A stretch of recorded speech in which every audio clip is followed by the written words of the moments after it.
See full screen.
لينك واحدة مو كله شوفي لينك واحدة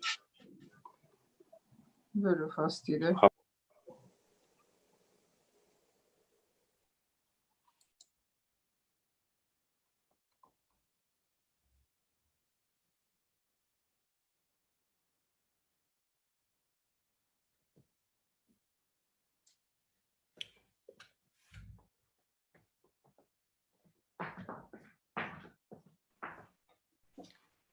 Good morning, Your Excellencies, Honorable Vice President and members of the European Parliament, Honorable Commissioner, the FAO Director General, representatives of the United Nations, ambassadors, ladies and gentlemen. A very warm welcome to the World Food Day high-level event organized by FAO Brussels. Thank you so much for joining us. And to everyone who's joining us over from Zoom or the internet, good morning, good afternoon, good evening, depending on where you are. My name is Thin, and I'm the Food and Climate Correspondent for the Thomson Reuters Foundation based in Rome, and I'll be your moderator for this 2-hour event. Now, last year, I had the opportunity to moderate this event at the EU Parliament.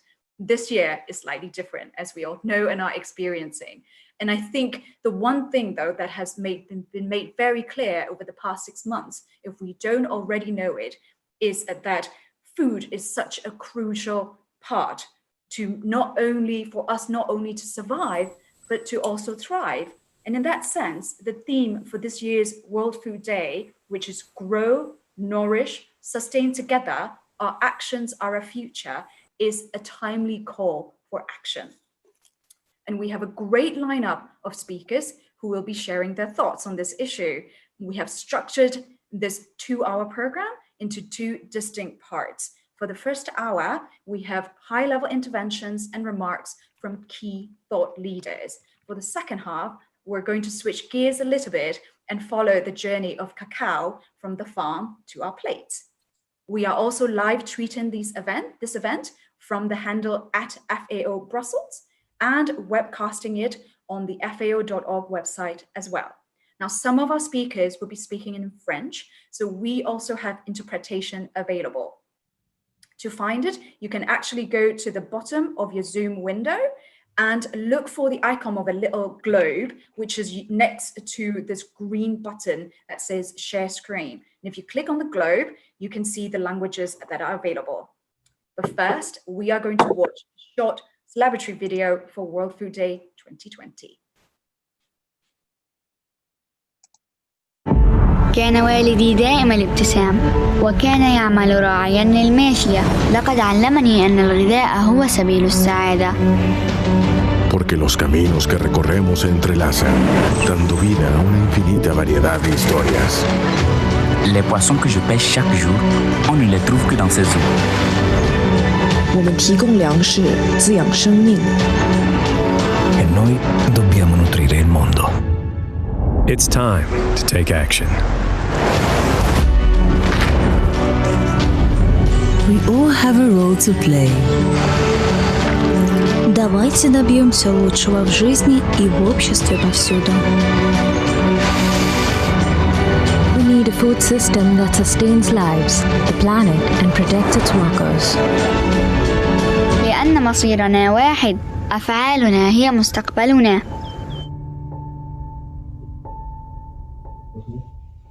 Great, thank you for the video. May I now invite the FAO Director in Brussels, Mr. Rodrigo de la Puerta, to give welcome remarks. Thank you very much. Your Excellency, Ms. Heidi Hautala, Vice President of the European Parliament and member of the European Parliamentary Alliance Against Hunger. Your Excellency, Mr. Wojciechowski, European Commissioner for Agriculture. Dr. Chi Dong-yu, Director General of the Food and Agriculture Organization. Ms. Alzira Ferreira, Director of the World Food Program in Brussels, and my dear colleague, Ms. Christelle Pratt, Assistant Secretary General for the Organization of African, Caribbean, and Pacific States. Distinguished guests, colleagues, and friends, it is my honor to welcome you on this very special World Food Day.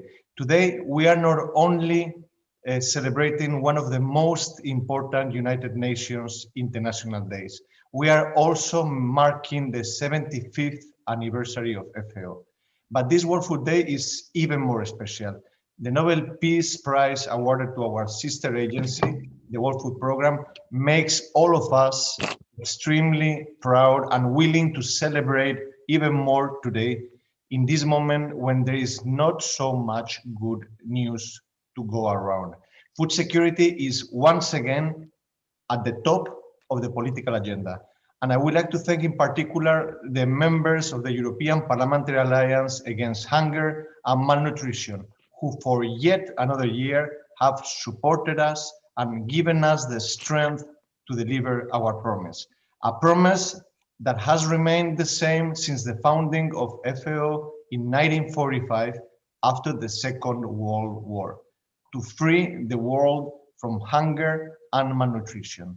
A promise that we have all committed to fulfill by 2030. 75 years later, the challenges to our global food systems have changed, but the urgent need to improve lives and livelihoods is as great as ever. Today, nearly 700 million people still go hungry every day. Many positive trends in the fight against hunger of the last decade have been reversed, and the pandemic is just making things worse. COVID-19 has made it clear that food security and diverse and healthy diets cannot be taken for granted even in Europe. In the early days of the pandemic, we could see the impact on the shelves of supermarkets. Supply chains were somewhat disrupted, and because of travel restrictions, there were shortages in agricultural workers. The moral imperative to feed the world safely and sustainably is as urgent now as it was when FAO was founded. The theme of this year's World Food Day, as stated by the distinguished moderator, is grow, nourish, sustain together. These words capture the challenge we have facing today. It is huge, but not impossible. More than ever, multilateralism and joint action is needed. For this reason, I am grateful for the continued partnership with the European Union, Belgium, the African, Caribbean, and Pacific states, and all of you, our partners. All of us, parliamentarians, governments, private sector, researchers, consumers, have to take our responsibility every single day to make our food systems more sustainable, resilient, and fair. And let's not forget to enable them to feed the world. Thank you very much.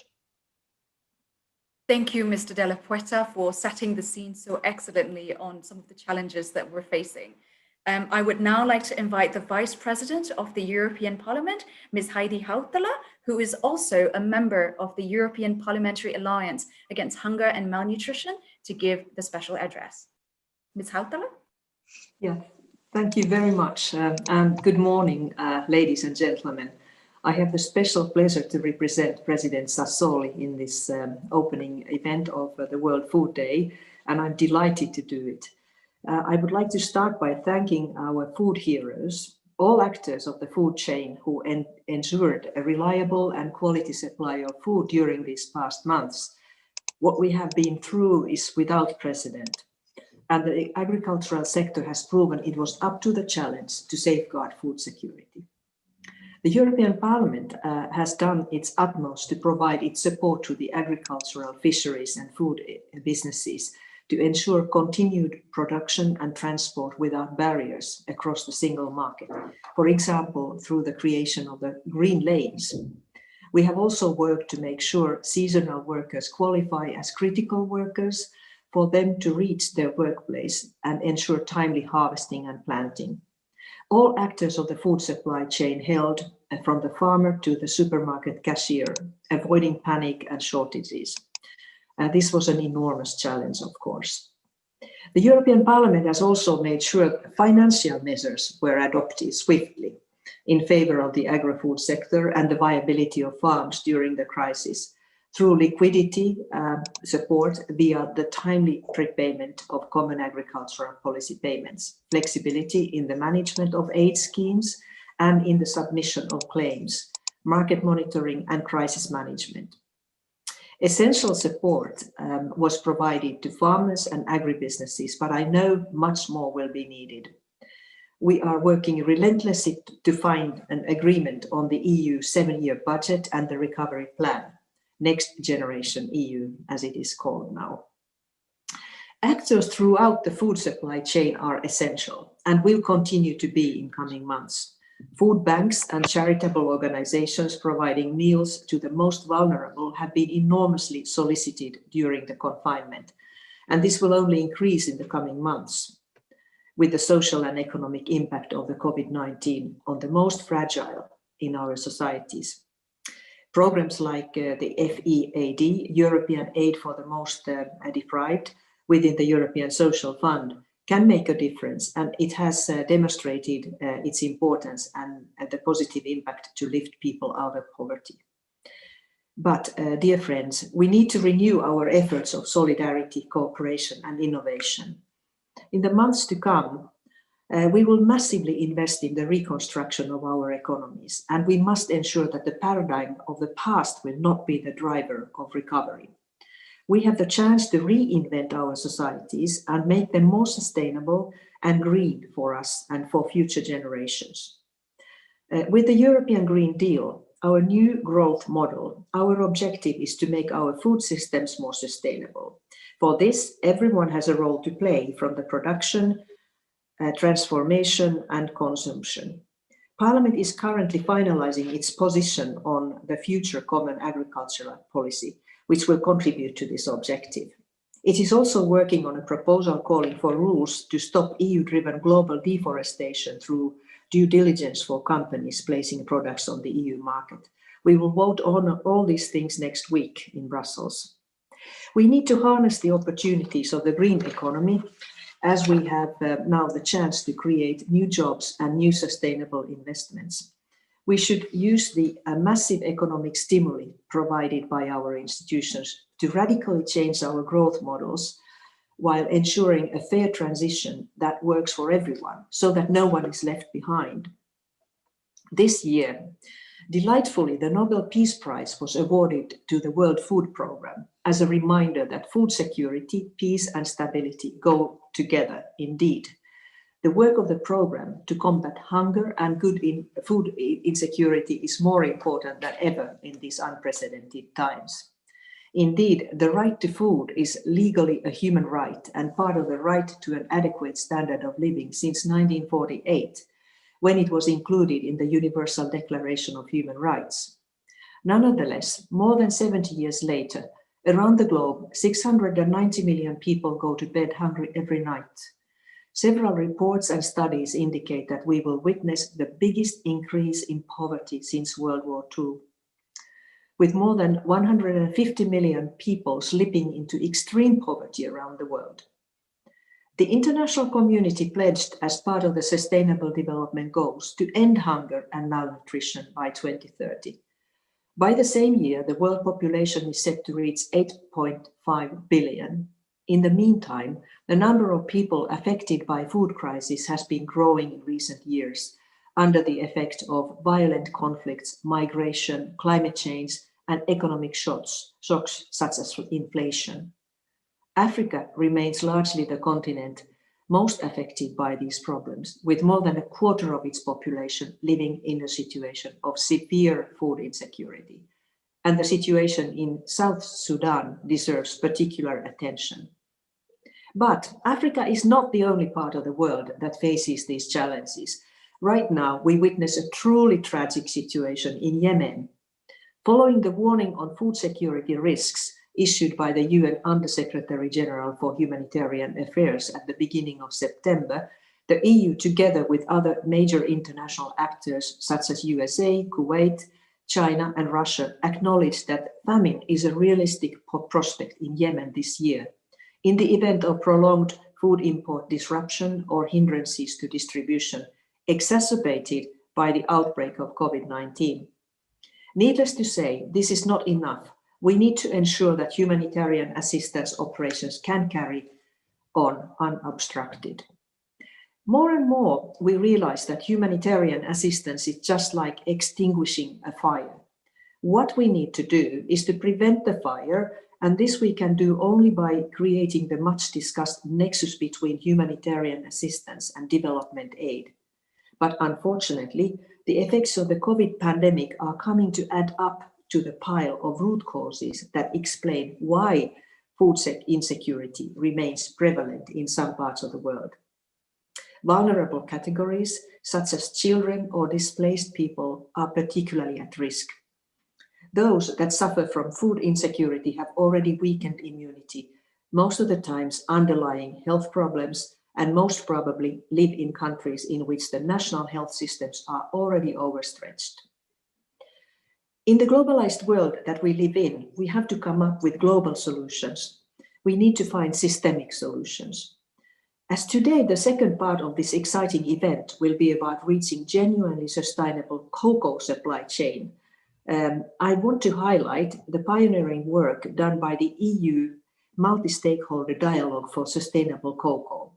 This initiative has just been launched in September by several members of the European Commission and civil society, cocoa producers and producing countries. I had the pleasure to be among the catalysts for this initiative to come to fruition. And I'm very proud to say that those who were most pushing for it were the biggest chocolate producers of the world, who never again want to answer questions like, is our chocolate produced with child labor or causing deforestation? So with this initiative, the EU mobilizes and coordinates its whole toolbox to make sure that child labor and deforestation no longer exists in cocoa production and supply chains. A crucial element is to ensure a living income for farmers. Producer prices are what enables farmers to farm sustainably and to put their children into school. Now, a legislation is also being prepared to put human rights and environmental due diligence obligations on companies operating in the EU internal market to deal with, for instance, imported deforestation, child labor and forced labor and others. Now, moreover, the chocolate and cocoa partner countries, I'm mentioning Ghana and Cote d'Ivoire, are provided with technical assistance to benefit the farmers and the cocoa industry. And the EU has started engagement at political level to co-create the right solutions with its partner countries, also to put its development tools into practice by helping these countries to get children to school. This initiative brings together all actors alongside the supply chain, from farmers and producer countries to civil society and companies. All parts of the complex picture are brought around the table. No single actor will be able to solve these issues alone. And finally, as at the European Parliament, it has been noted in its last resolution on this matter that human right to food can only be fully achieved when poverty and inequality are drastically reduced. Equality is ensured and resilience to shocks is enhanced. Only after we'll be able to project ourselves towards a future in which we will be able to end hunger and malnutrition as foreseen in the Sustainable Development Goals. I thank you very much for your attention. I convey you to the best wishes of President Sassoli, and I wish you the best possible World Food Day in order to eradicate hunger and malnutrition on this planet. Thank you very much. Thank you, Ms. Hautala, Vice President of the European Parliament, for very clearly setting out what needs to be done and what the European Parliament is planning to do for a recovery that is sustainable and equitable, and for touching on the cacao supply chain issue and the dialogue as well, which we will be talking about in the panel discussion later on. Now we will be watching a short video of the European Parliamentary Alliance Against Hunger and Malnutrition, which, of course, like I said, Ms. Hautala is a member of.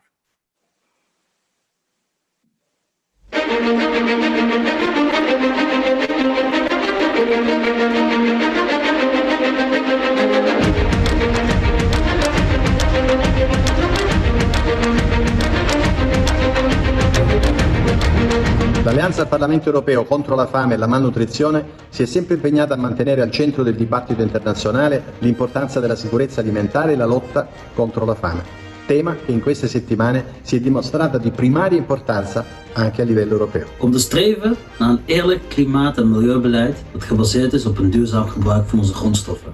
Me comprometo a trabajar desde el Parlamento Europeo para que la Comisión Europea lidere la lucha internacional contra el cambio climático para conseguir los objetivos del Acuerdo de París. Setze ich mich für eine gerechte und nachhaltige Ernährungs- und Landwirtschaftspolitik in Europa, aber auch weltweit ein, aus vollem Herzen, aus Überzeugung. Za spodbujanje ustreznih ukrepov za zaščito opraševalcev in biotske raznovrstnosti, ki je ključna, da bomo kmetje še naprej pridelovali hrano. Vienlaikus mēs Eiropas Savienībā atkritumos izmetam tik daudz pārtikas, ka tās saražošanai vajag teju vai visu Eiropas Savienības gada budžetu. Situācija ir jāmaina, un mums, deputātiem, ir jāstrādā, lai šo situāciju mainītu. Je m'engage dans tous les textes auxquels je participe de développer la souveraineté alimentaire, c'est-à-dire de développer l'agriculture familiale qui développe justement les cultures vivrières pour que les gens puissent se nourrir localement sans l'utilisation de pesticides et de semences génétiquement modifiées. Creating a more sustainable and resilient food systems that really reinforce and prioritizes animal welfare. Promouvoir l'autonomisation des femmes et des jeunes dans les zones rurales dans le cadre de la nouvelle stratégie Afrique-Union européenne. Engagiere ich mich ganz besonders für Frauen. Es geht um Zugang zu Wasser. Es geht um Zugang zu Bildung und Zugang zu Arbeitsmöglichkeiten. Kurz, es geht um den Zugang in die Zukunft. Ako člen Aliancie proti hladu a podvýžive v Európskom parlamente presadzujem politiky na ochranu a zachovanie biodiverzity. Arbeite ich aktiv an der Transformation der Landwirtschafts- und Nahrungsmittelsysteme der EU. Incentivar uma alimentação sustentável e saudável e melhorar a educação alimentar. Die ländliche Entwicklung in der EU und auch weltweit zu fördern.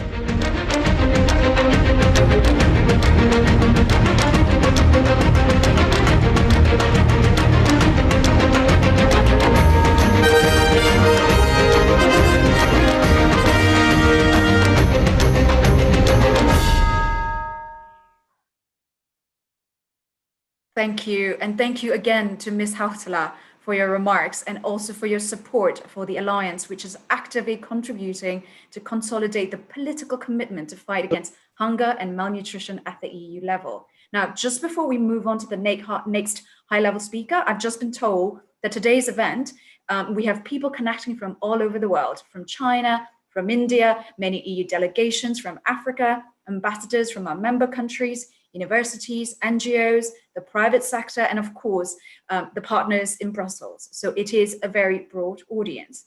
Now I would like to invite the European Commissioner for Agriculture, Mr. Janusz Wojciechowski, for his remarks. Thank you. Thank you very much. Thank you for inviting me for this very important celebration. 2020 is a truly extraordinary year. We have immense challenges we face in the wake of the ongoing COVID-19 pandemic. In the previous excellent speeches was mentioned that thanks our farmers, our food processing workers, our retailers, the whole food system, we have we have the pandemic crisis, but we have not food crisis. The global community performed well in allowing this health emergency to turn into the catastrophic food crisis. We all are grateful for all food system in the world. Is the reform particularly fitting that the 2020 Nobel Peace Prize was awarded to the World Food Programme, a well-deserved achievement for which I congratulate my WFP colleagues from the heart. On this World Food Day, which is also FAO 75th birthday, I am pleased to emphasize that Europe is also doing its share for food security and feeding the world. European food is already a global standard considered as safe, plentiful, nutritious and high quality, which is the result of years of EU policy making and efforts made by farming and aquaculture producers, and the EU is committed to leading by example. 2020 marks the presentation of the European Union's Green Deal, and in particular Farm to Fork strategy for a more sustainable and future-oriented European food system that is resilient to global systemic shocks ranging from pandemics to climate change. The Green Deal is a growth strategy that strengthens the European Union as a resource-efficient and competitive economy where there are not net emissions of greenhouse gases by 2050 and where economic growth is decoupled from resource use.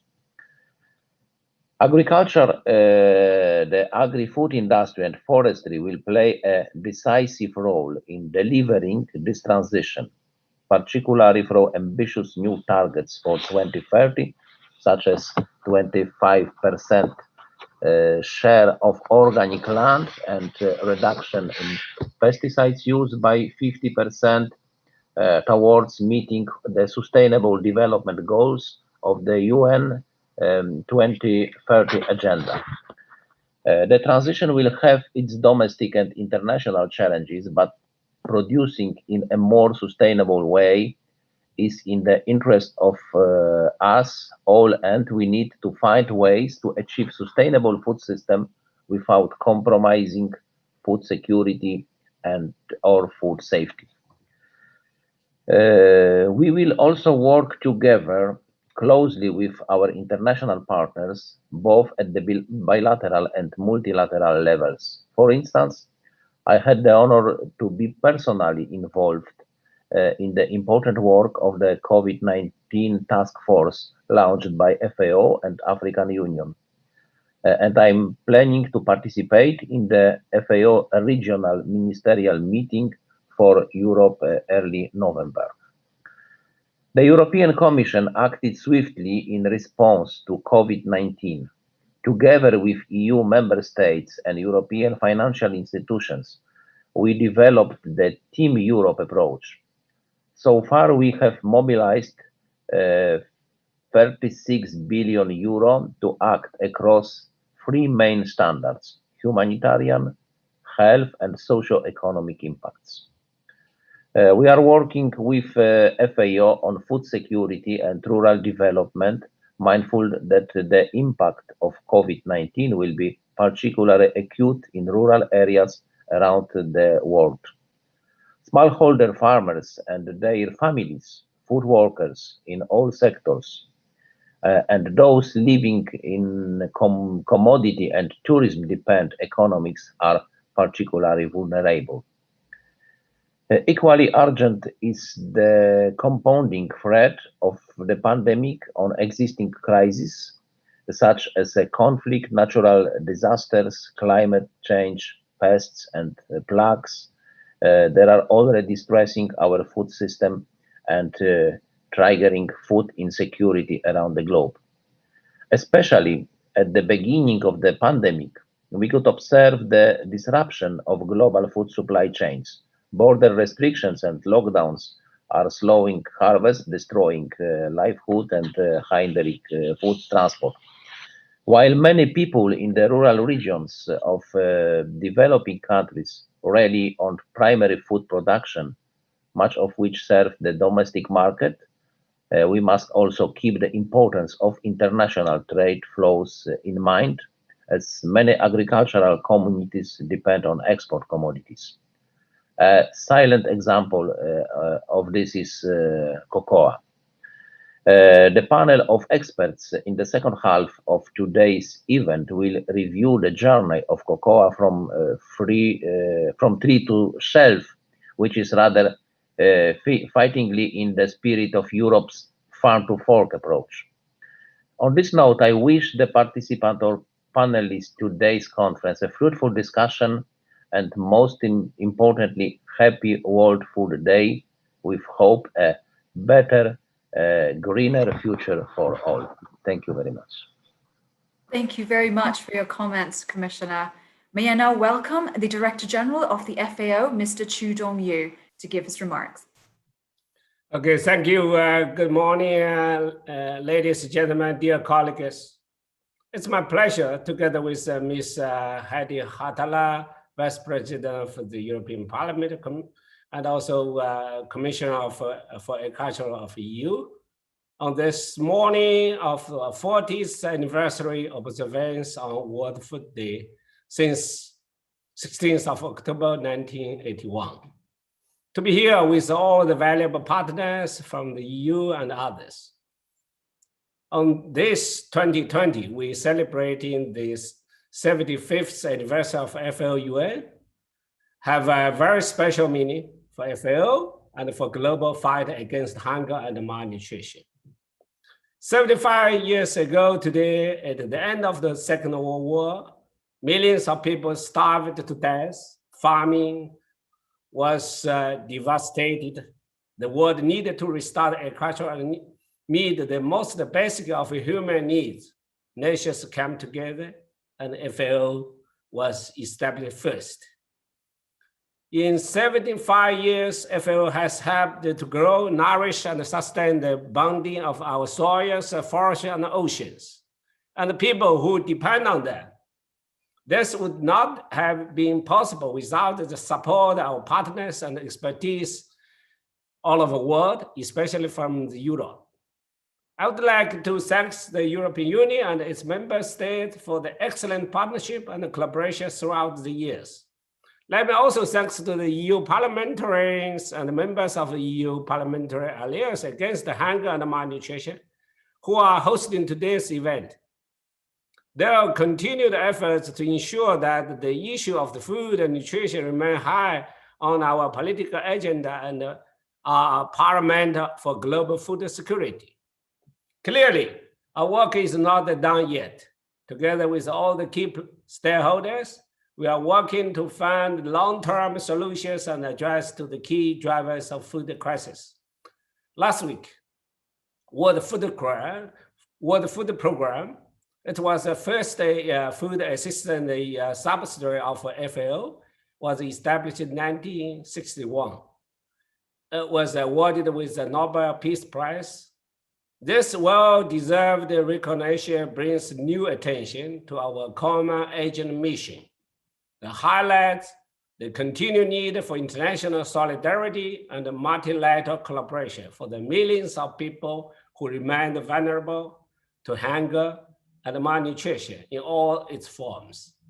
COVID-19 pandemic has clearly revealed the fragility of our agri-food systems and added to the challenges that lie ahead.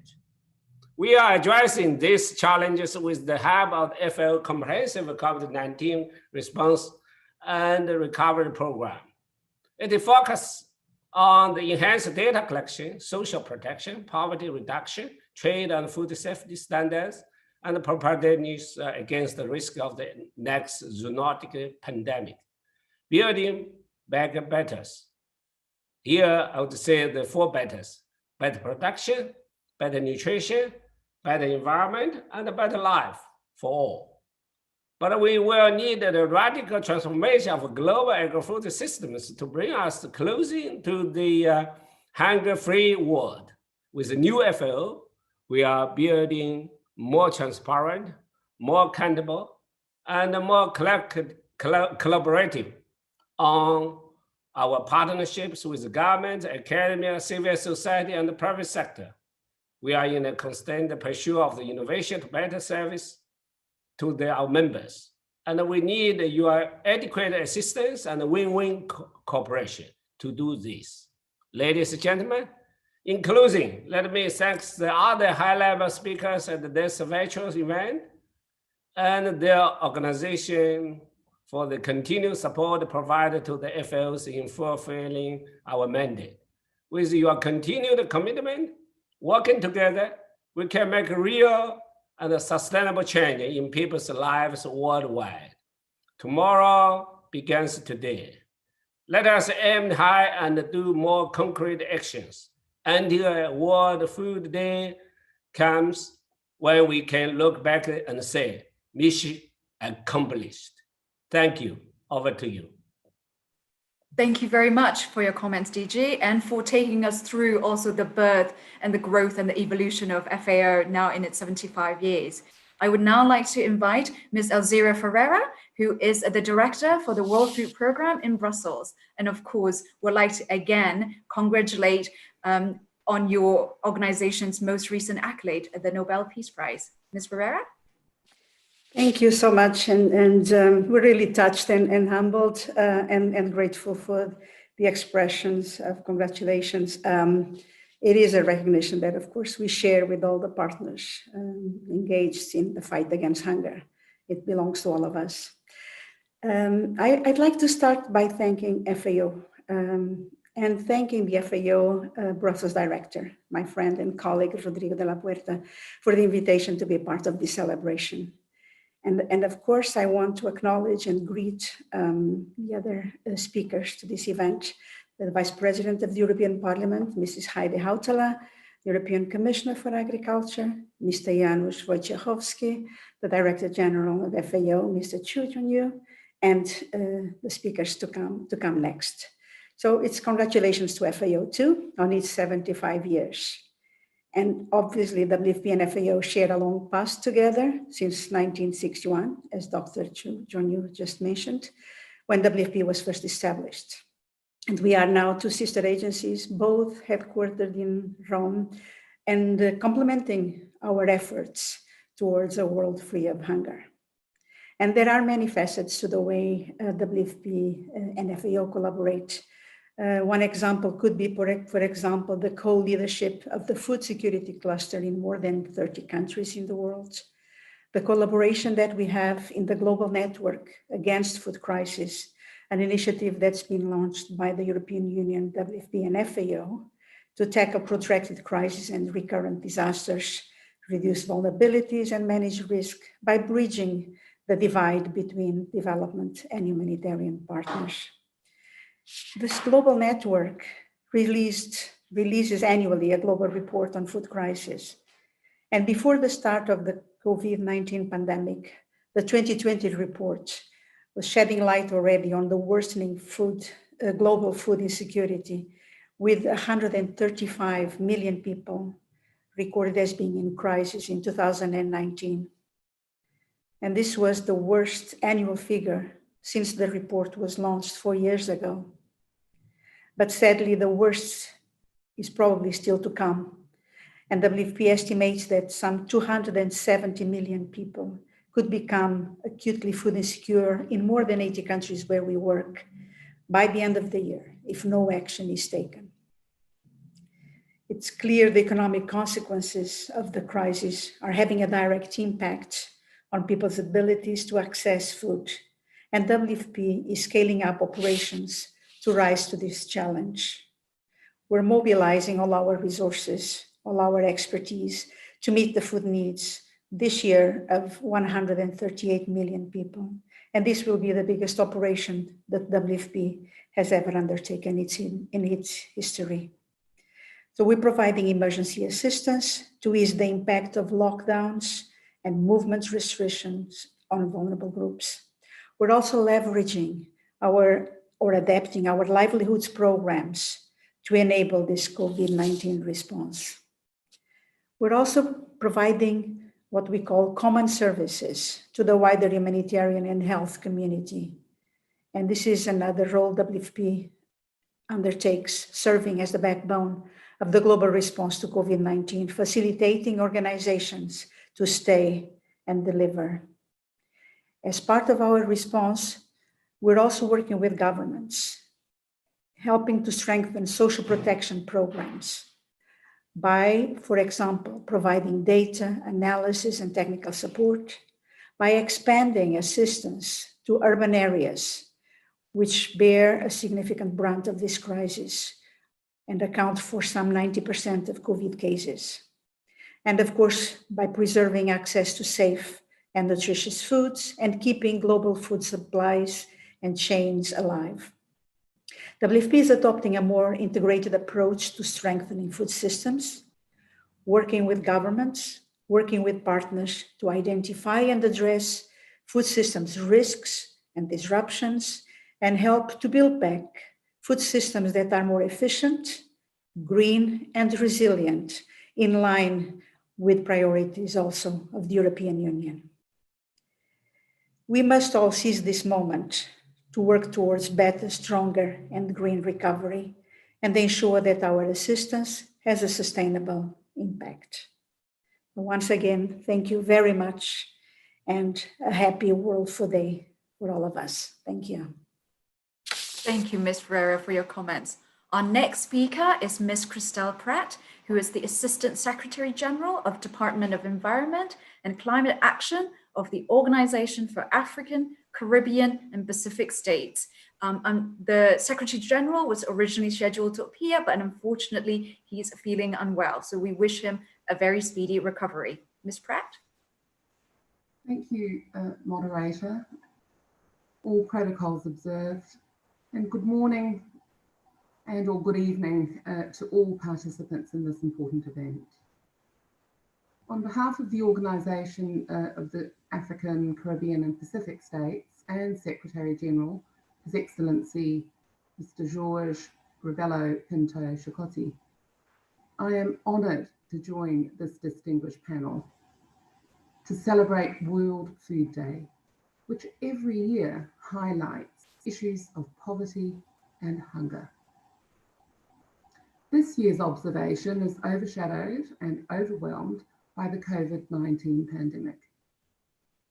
COVID-19 has had devastating effects on the socio-economic activities that underpin the food systems of many members of the OACPS.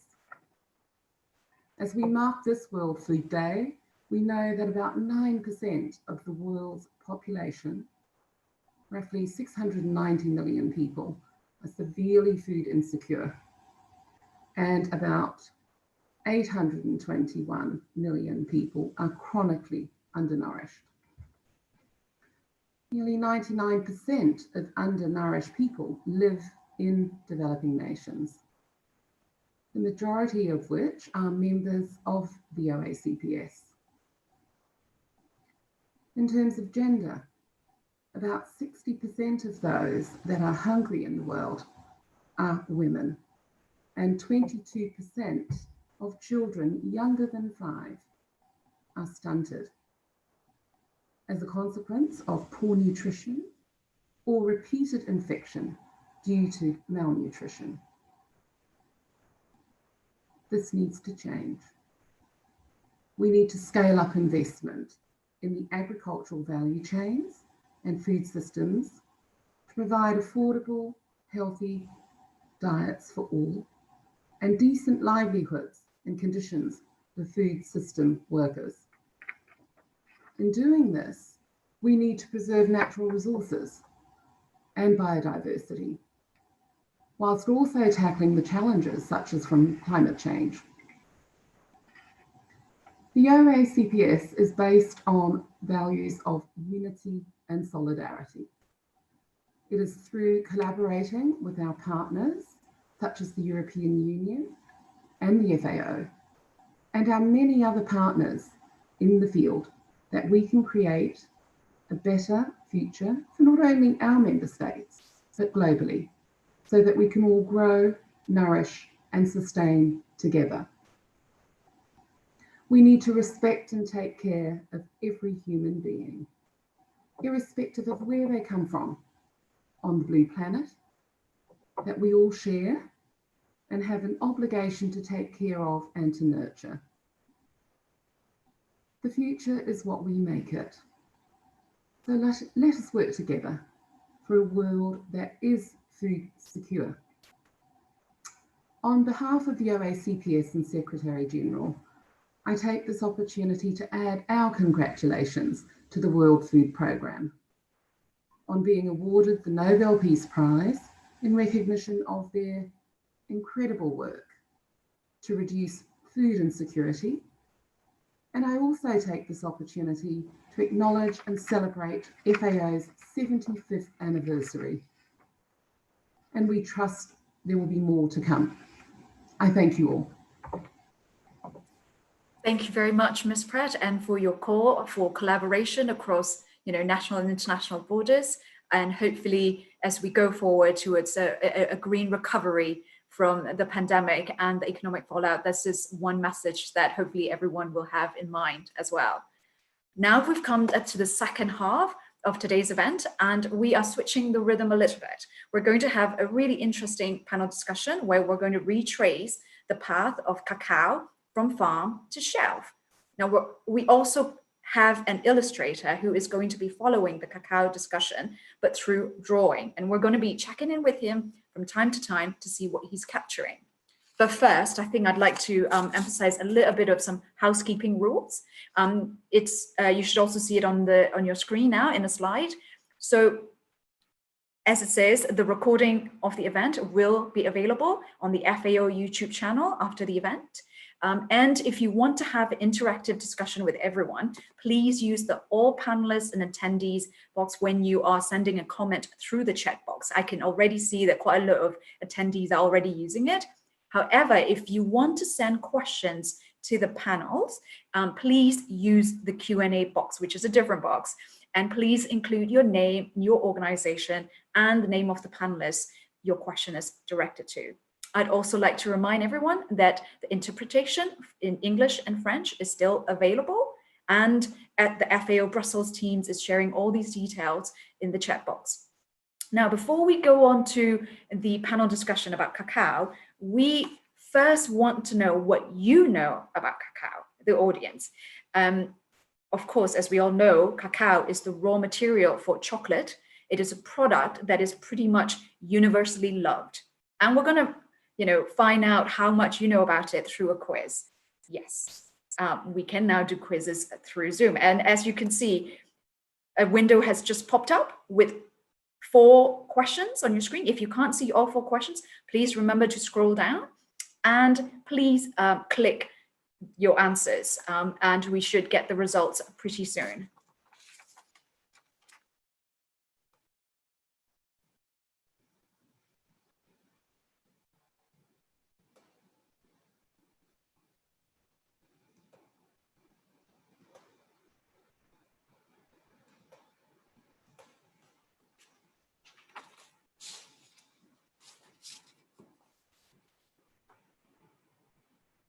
So I hope everyone has selected the answers to the quiz, the 4 questions.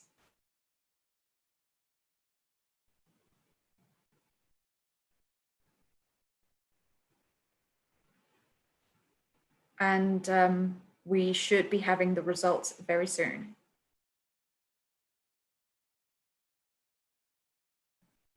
Great. Can you see it on your screen now, the results? So which region is the largest producer of cacao beans? Africa, 78%. That is a pretty big majority, 3 out of 4 of you. What is your deciding factor when purchasing chocolate? Taste, very understandable, more than half. Do you look for sustainably certified logos when purchasing cacao products? 73%. That is, again, almost 3 out of 4 said yes. So very good. How much of the final value of cacao product is going back to the farmers? More than half actually said 5%, and only 1% said 50%. Right. So now we know what you think of sustainable cacao. Let's see what the people who are involved in the whole supply chain says. Like I said earlier, chocolate is something that most of us, if not all of us, enjoy. It is synonymous with deliciousness, with indulgence, with special and festive occasions. But its origins have dark sides as well. There's exploitation, abuse, child labor, and the FAO has been working on improving these conditions.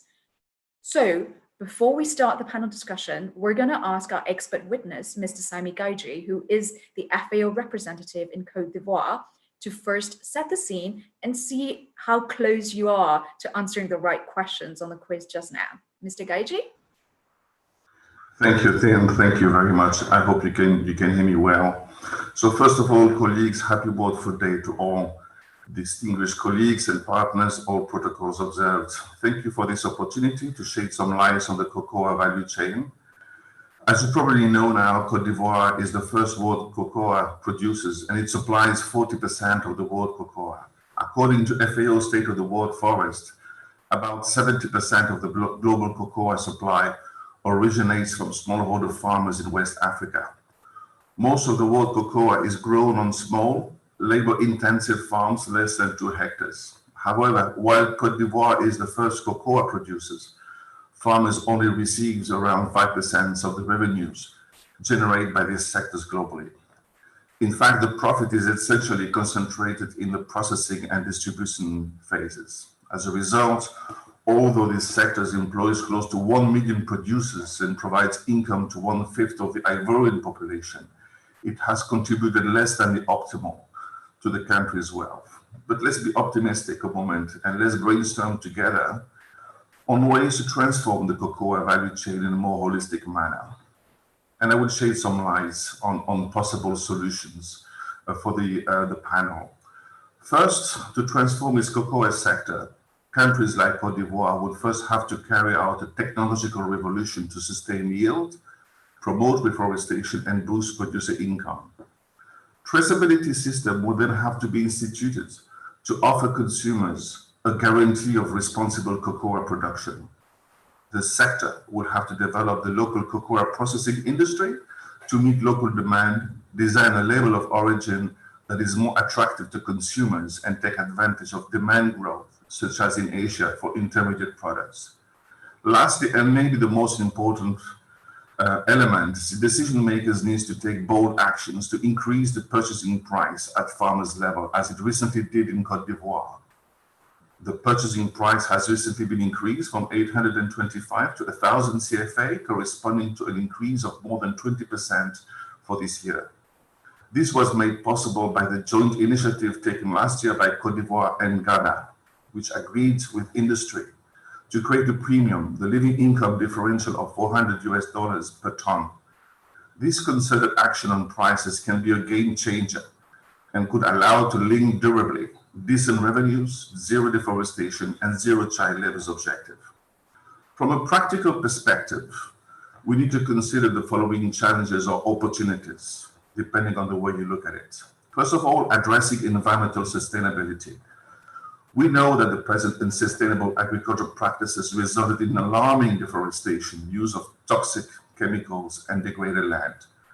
It is well known that zero deforestation cocoa and sustainable agroforestry practices reduce greenhouse gas emissions, protects forests, and improves livelihoods. Achieving an ecological sustainable production model is a priority today. And for that, we need to consider innovative solutions such as agroecological practices, but also agroforestry practices. These sustainable practices are aimed at halting deforestation over the remaining forests, restore degraded areas, and promote sustainable practices for the benefit of cocoa producers.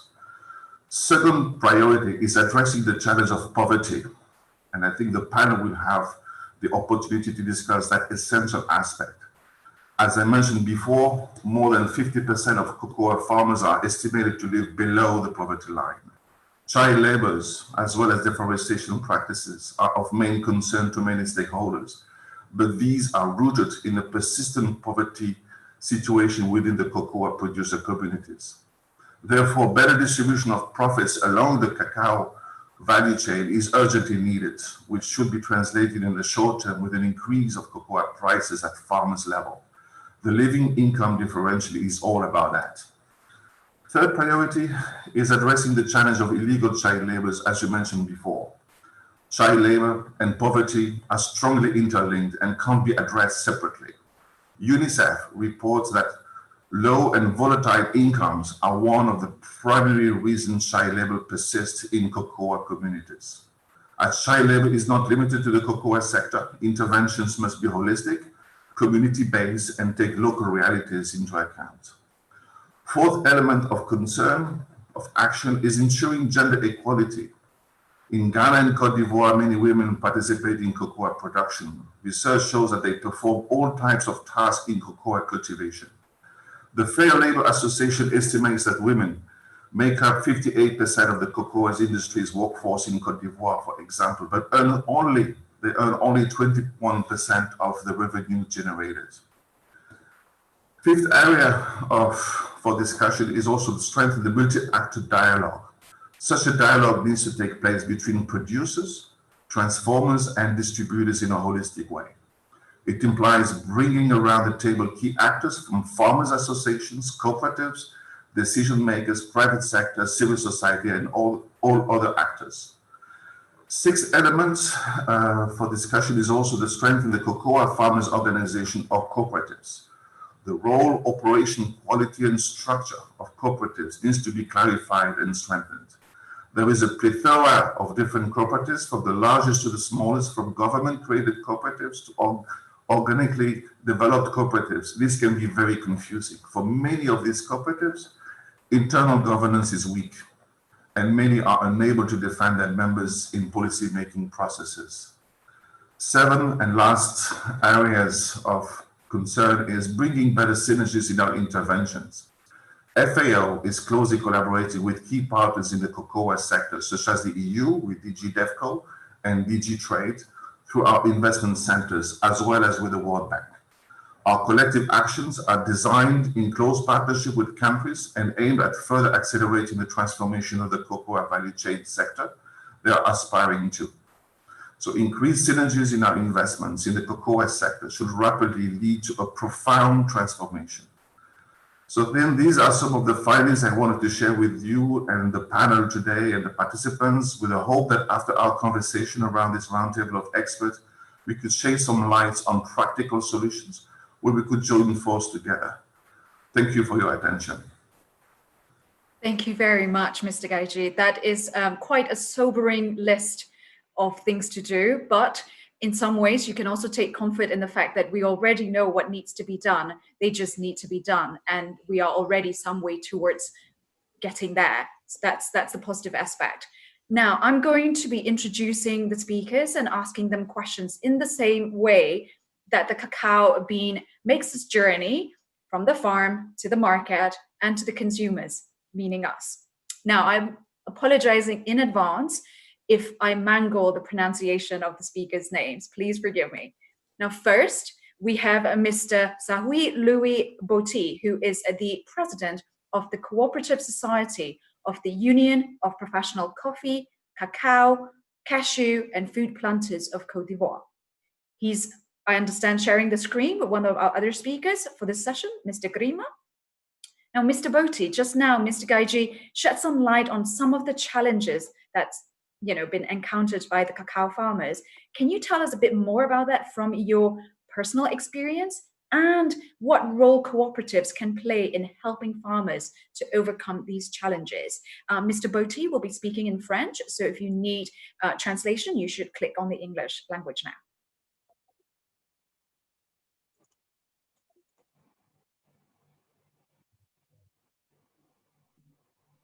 Je voudrais remercier tous les panélistes, remercier la FAO Côte d'Ivoire qui a bien voulu que les producteurs s'associent aux panélistes d'aujourd'hui.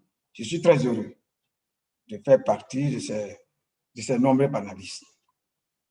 Je pense que, effectivement, pour mon expérience personnelle, ce que nous voyons, les difficultés sont énormes et multiples dans le travail de la cacaoculture. La cacaoculture est très difficile, mais nous pensons que la rémunération doit avoir un peu plus de vigueur pour donner la joie et la force aux travailleurs de ce produit excellent qui donne la vie. Parce que nous avons l'engagement aujourd'hui avec la FAO, les sociétés coopératives qui sont à la base avec tous les producteurs doivent effectivement s'engager pour lutter contre l'insécurité et surtout le travail des enfants. Donc, je pense que c'est une occasion pour nous. Et je pense que c'est le manque de moyens financiers et matériels qui joue ce rôle. L'accès même est difficile au crédit et il n'y a pas de subvention. Alors que c'est nous qui partageons les difficultés directement avec les producteurs. Et bien, il y a aussi des concurrences très déloyales à cause souvent des intermédiaires. Donc, c'est difficile aussi. Mais le travail du cacao, comme je le disais tantôt, voire est archaïque, mais mal rémunéré. La précarité, vous voyez que ça justifie, selon ce que le patron de la FAO Côte d'Ivoire vient de dire, la précarité des conditions de vie, du travail, des travailleurs. Cela décourage les jeunes de retourner à la terre. Et cela va être difficile. Il y a aussi un problème de vieillissement que nous avons découvert. Il n'y a pas de bras valides pour travailler encore la terre. Donc, si on améliore les conditions de travail et de vie, ça va être attrayant et ça va attirer les jeunes au lieu d'aller à l'exode rural, au lieu d'aller à l'exode pour se faire tuer, devenir des bandits, mais ils vont revenir à la terre et ils vont travailler. Et donc, la société coopérative est une source d'emploi décent pour les jeunes d'aujourd'hui. Et je pense qu'il faut améliorer les conditions de travail, mais en passant par les sociétés coopératives, qui peuvent effectivement donner du travail aux jeunes. Et nous pouvons même engager nos enfants qui ont des diplômes, ils peuvent travailler avec nous. Et ils vont voir que le mode de vie aujourd'hui a changé, mais avec l'agriculture sur le terrain, il y a donc une professionnalisation. C'est ce qu'il nous faut pour effectivement arriver à jouer ce rôle ensemble avec la FAO pour que l'insécurité au niveau de la faim là, soit annulée. C'est nous qui sommes les producteurs. C'est nous qui devrons effectivement travailler pour augmenter effectivement la chance pour que les enfants qui sont loin bénéficient du chocolat. Il y a des enfants dans le monde qui n'ont même pas encore goûté le chocolat et ce n'est pas normal. Donc notre souci ici en Côte d'Ivoire, de produire la qualité qui doit permettre effectivement que, effectivement, avec même le cachet de la FAO, que la FAO, le Programme alimentaire mondial, l'UNICEF, va donner au moins les paquets de chocolat aux enfants du monde. Et le chocolat, qui est un excellent produit qui lutte contre les problèmes cardiovasculaires, doit effectivement soigner les hommes dans le monde. Ça fait partie des médecins. Ça fait partie du produit qui donne la vie. Alors, je suis très heureux que nous devons optimiser la production. Nous devons effectivement satisfaire la demande des consommateurs. C'est important de le faire parce que les consommateurs sont devenus de plus en plus exigeants. Mais si nous avons effectivement l'amélioration des conditions de travail, effectivement, ça va améliorer, ça va nous amener à la certification. et les producteurs vont s'engager pour produire avec la qualité. Et nous, on veut donner la qualité du chocolat au monde. Voici un peu ce que je pense que cela va amener effectivement à annuler la pauvreté extrême au milieu de nous. Et c'est ce qui fait qu'on peut parler du travail des enfants. Mais la pauvreté est extrême. Et si la condition est améliorée, mais pourquoi les enfants ne peuvent pas aller à l'école? Ils vont se retrouver au champ. Non, on refuse cela. On voudrait donc professionnaliser le secteur pour que nous engageons aussi à protéger l'environnement pour qu'effectivement l'alimentation et la nutrition demain, là, il n'en manque pas. Il faut que tout le monde mange jusqu'à sa faim et que le chocolat trouve les enfants, les derniers qui sont nés, et que les enfants mangent du chocolat parce que ça donne la vie, l'intelligence, la sagesse, la santé. Et c'est pour ça que nous sommes engagés avec la FAO en Côte d'Ivoire pour réussir ce programme. Je vous remercie et je pense que nous sommes ensemble. Merci, Mr. Boti. Thank you very much for your comments. And it is just fascinating to hear from the experience from the ground, and quite again, sobering to hear that there are so many people within, your community who had never tasted chocolate, while, it is obviously one of the most popular desserts and food ingredients around the world. I would just like to, I guess I should have emphasized earlier, I would just like to request all the speakers to try and stick to the time. I know you're experts on these issues, so sometimes it's easy to get carried away, but we do want to have some Q&A later on, so it would be great if you could stick to some short answers if that's possible. Now I'm going to be moving from the farmer to those involved in the trade. And we have Mr. Samuel Pose, who is the coordinator of Trade for Development Center of the Belgian Development Agency, ANABEL. Mr. Pose, I understand that the TDC has developed a participatory coaching program as a way to professionalize African micro, small, and medium-sized enterprises in marketing and business management. Can you describe more about this program and why it's important? Yes, good morning, everybody. First of all, I would like to thank the FAO for inviting me to present our work. As you said, the Trade for Development Center is a program of Enable, the Belgium Development Agency. Our aims are to support fair and sustainable trade and to strengthen the capacities of African SMEs and producer organizations in business management and marketing. Many of these organizations have a lot of potential, but lack the necessary marketing and management knowledge. Their potential remains underused. This is why we created a participative and tailor-made coaching track on site at the premises of the organization by specialists in marketing, financial, and business management. Our coaching in marketing covers internal and external marketing analysis, definition of a strategy of the marketing mix, prospection of new customers, and so on. Coaching in financial and business management covers aspects such as business review, improvement of the business plan, monitoring tools, budget forecast, cash flow, and stock management. And the coaching goes hand in hand with a small financial support to implement the defined strategies.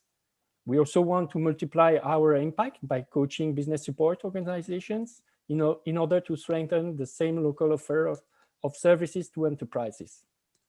That's it with the presentation. So since 2016 in Côte d'Ivoire, we have been supporting 40 SMEs in the cocoa sector and 3 business support organizations. And we've got results, among others regarding ownership, internal and external communication, market diversification, and market opportunities. The coaching approach really involved the participants. The coach don't tell what to do, but let the trainees to participate and find ideas and solutions themselves.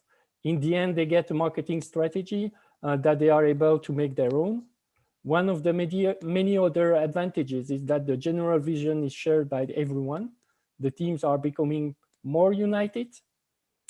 Thanks to the coaching, staff members and producers know how to introduce their cooperatives to big customers in a professional and focused way. They know the argument to use and how to conduct a negotiation and be prepared for it. As one coaching participant put it, you have the right words and the right posture. For example, the coach cooperatives are well prepared for the Sahara, Abidjan Agriculture Trade Fair, attended by thousands of professionals and individuals. They have a well-organized booth, attracting visitors, buyers, and media attention. According to a Cargill representative, coaching makes cooperatives more professional. Cargill can quickly get all the data it needs, for example, but also the coaching also makes the cooperative more demanding, what the multinational like less. The third module in marketing is dedicated to the reaching of new markets. Market diversification is also possible in a country like Côte d'Ivoire, where cocoa prices are set by the government. For example, last year, Ecamon presented its Elika brand at the Sahara, a brand of roasted cocoa beans and chocolate bars sold on the local market. It's a project born as part of TDC coaching. In a nutshell, we were pleased to recently learn that all these efforts are paying off. ECAM, a cooperative coached by TDC since 2016, has been voted the best cocoa cooperative in Côte d'Ivoire during the National Cocoa Days, held in the beginning of this October. And the second and even third best cocoa cooperatives in Côte d'Ivoire this year have also been coached by the TDC. Thank you for listening. Great. Thank you so much for Mr. Bose. And it's very encouraging to hear what's going on and some of the results that you are already seeing. I'd now like to turn to Mr. David Solano Grima, who is an expert in project formulation and monitoring at FAO in Côte d'Ivoire. Mr. Grima, how is FAO in Côte d'Ivoire working to make cacao production more sustainable and equitable, both in terms of social and environmental impact? And it would be great if you can give some concrete examples of these things happening.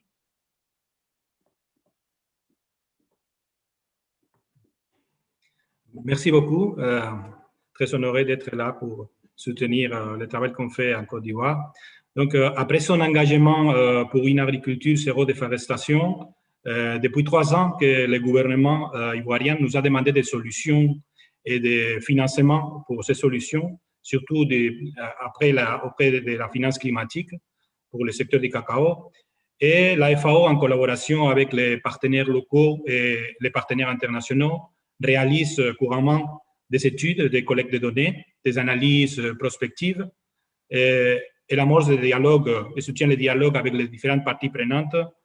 Elle fait la consultation avec les différents ministères, les agences publiques et les autres partenaires techniques et financiers, comme par exemple l'Union européenne, des visites sur le terrain et des échanges sur expériences et des projets réussis ou en cours, l'harmonisation de l'action commune avec les autres agences des Nations Unies qui interviennent dans les mêmes domaines sur plusieurs angles de vue, et l'identification des opportunités financières pour le gouvernement et pour le développement des projets dans les cacao, des tests pilotes de nouvelles politiques globales de la FAO, comme par exemple la nouvelle politique de genre, la nouvelle politique sur le travail des enfants qu'on est en train de tester ici en Côte d'Ivoire, la recherche de synergies avec d'autres initiatives nationales et internationales, et finalement la conception et la gestion des projets. Avec ces actions, nous sommes en train d'aborder les problèmes sous différents points de vue et sous différentes priorités et des bailleurs et des parties prenantes, tels que, je vais citer 3 exemples, la promotion de la production de cacao sans déforestation pour réduire les émissions de carbone, gaz à effet de serre en Côte d'Ivoire, par le biais d'un projet du Fonds vert climat qui a été approuvé par une valeur de 10 millions de dollars, la mise à l'échelle des systèmes alimentaires à base de cacao avec des innovations transformatrices pour la gestion et la restauration des terres qui ont été malmenées par la cacaoculture, avec un projet du Fonds pour l'environnement mondial de 6 millions de dollars qui est en cours de conception, et accroître aussi la capacité d'adaptation et la résilience des communautés locales au changement climatique.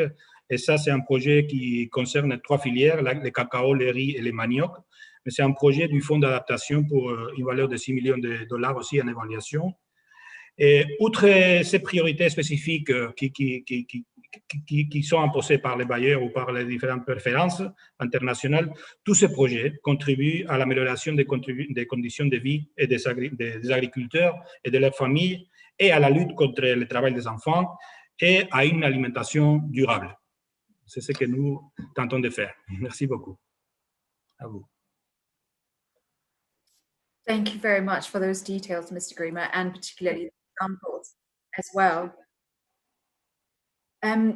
Now, I have a slightly similar but complementary question for Mr. Sebastian Lesch, who heads the International Agriculture Policy and Innovation Division at BMZ. Mr. Lesch, we have heard about how FAO is working to ensure a living income for cacao producers and addressing deforestation in the supply chain. Can you tell us how these issues are being tackled in your institution? And again, it would be great if you could give some concrete examples. Bonjour, it's a pleasure to be with you. Good morning, everybody. In Berlin, it's just past 11 a.m. and a happy World Food Day, which may also serve as a reminder that there is work to be done indeed. Thank you for the question. As you were saying, there's two dimensions to sustainability that are important here, the social and the ecological sustainability that we're talking about. Assuring a living income for cocoa producers and tackling deforestation at the same time in the cocoa supply chain are pressing issues for us and are primary objectives of the ministry. What are we doing concretely in terms of living income? We're always looking at a smart mix of different measures. That is the term that we use. In order to make advances on living income, we support multi-stakeholder alliances, such as the Alliance on Living Income in Cocoa, which aims to contribute to systemic change and ensure that smallholder cocoa farmers can reach an adequate standard of living. It collaborates with the International Cocoa Organization. It engages with policymakers at the EU and with producing governments in West Africa. We also support nationally the German initiative on sustainable cocoa, which is, I think, also quite well known in West Africa. That represents about 70 actors from the German federal government, confectionery industry, grocery, retail, civil society, who are all committed to improve the living conditions in cocoa farming and work towards securing a living income, and that represent quite a large market share as well. And we also support activities directly on the ground within the producing countries to close that living income gap. For example, we have the Green Innovation Center in Côte d'Ivoire that supports certification bodies, pilot activities with more than 5,000 certified cocoa producers who will participate in living income premium schemes and so on. And another example is the cooperation with the private sector. We have 4,000 smallholder cocoa farmers in Côte d'Ivoire that are to increase their average household income by 20% by receiving payments for ecosystem services, for example. But deforestation is a perspective just as important, I think, in that smart mix. We advocate regulatory as well as non-regulatory measures to avoid the placing of products associated with deforestation on the European market. That is a common market. As has been announced in the biodiversity and farm to fork strategies, the EU should and will further pursue a legislative proposal to implement ambitious cross-commodity measures. That is a horizontal approach, and we are also looking at the same thing on the national level in terms of a due diligence law in sustainable value chains. So that is maybe a couple of concrete examples what we're doing within that smart mix. Great. Thank you so much, Mr. Lesch. And great that you mentioned the private sector involvement, because we're now moving further and further away from the farm and the working conditions, and we're getting closer and closer to the consumers, and of course, through the private sector. And we've now arrived at Mr. Charles Snook, who is the program manager at Beyond Chocolate, which is a partnership of more than 100 companies, civil society organizations, and public sector representatives in Belgium, which of course is one of the world's largest importers of cacao beans. Now, Mr. Snook, I understand that the signatories of the Beyond Chocolate partnership have committed to make sure that by 2030, cacao growers that they're working with will earn at least a living income, and that deforestation due to cacao growing for the Belgian chocolate sector would have ended. This is, of course, a voluntary partnership and commitment. Like, what role do you see for these kind of partnerships in transforming the cacao supply chains? And where does the private sector fit in? Thank you very much for the invitation and for the relevant question. Very happy to join today in this discussion, especially with a diverse set of actors. I'd like to start by just stating that being from Belgium, I personally also have an emotional bond with chocolate, as most Belgians do. You know, we are a chocolate country. The biggest factory of chocolate in the world is located in Belgium, and so there's a lot to be proud about. And I think that in Belgium, there's kind of a respect for craftsmanship in our country. But if we look at it closer, we see that this level of respect doesn't go throughout the whole supply chain. And to be clear, there would be absolutely no Belgian chocolate if we didn't have Ivorian cocoa producers. And very happy to see also a representative of producers joining the discussion today. But so to quote a famous superhero, I like to say that with great chocolate comes great responsibility. And that's something that our newly appointed Prime Minister, Alexander De Croo, also identified in 2018 when he was Minister of Cooperation and Development. So Beyond Chocolate was set up at the end of 2018, indeed with big ambitions. The ambition of enabling living incomes for all cocoa producers that are associated with the Belgian market and to end deforestation by 2030. And so this is important because, as said, the Belgian chocolate sector is important for our country, for our reputation, but also for our economy. And this is also an aspect that we need to take into account. In Belgium, we are talking about more than 300 chocolate companies, employing almost 15,000 people, and realizing a turnover of more than 6 billion euros. So we're talking about an important aspect of our economy here. But it is also a sector, as said by previous speaker, that is associated with high risks of human rights and environmental abuses. And so what we see today is that after more than a decade of investments in sustainability programs, producers are still living in conditions of extreme poverty, the biggest chunk of them earning less than 70 euro cents a day. And so we have high rates of deforestation, which are still accelerating and exploding numbers in terms of child labor. So there's no doubt, and I think everyone agrees, that this has to change. The question is how, because we have seen indeed big investments in the last decades, but little impact. And here I think one big conclusion is that it is clear that no single actor can solve this alone. We need much more than that. And therefore it's my firm belief that with a multi-stakeholder platform like Beyond Chocolate, where we bring together actors of industry, retail, civil society, standard organizations, social impact investors, academics and governments, we have the potential to move boundaries and to drive sustainability in the sector. Especially in a highly competitive market such as cocoa, we need to be able to create a level playing field, which helps to protect and support these actors that are particularly ambitious in terms of sustainability. We need also a systemic approach, and one that involves every actor in and around the supply chain, including producers.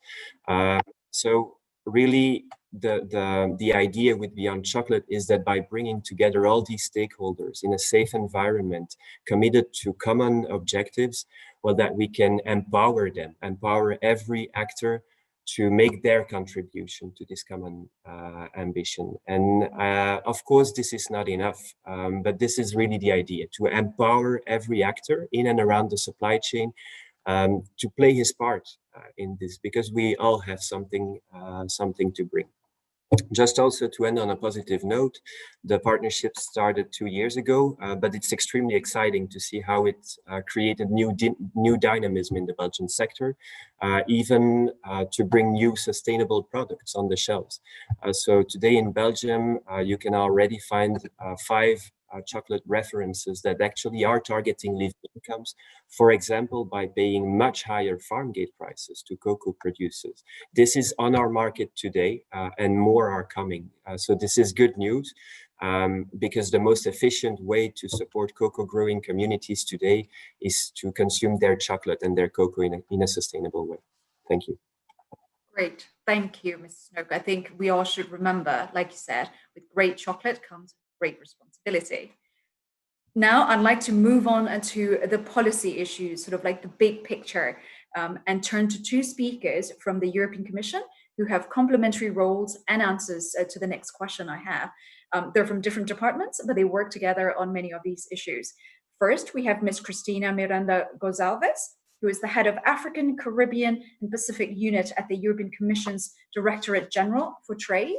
And next, we have Mr. Leonard Mizzi, who is the head of Rural Development, Food Security and Nutrition Unit at the European Commission's Directorate General for International Cooperation and Development. I'm going to start with Ms. Gonzalez. So the EU recently launched a multi-stakeholder dialogue on this issue for sustainable cacao, which earlier this morning as well, Ms. Hakala talked about. How do you think that this would make a difference in terms of transforming the industry to become fairer and more sustainable along the whole entire value chain?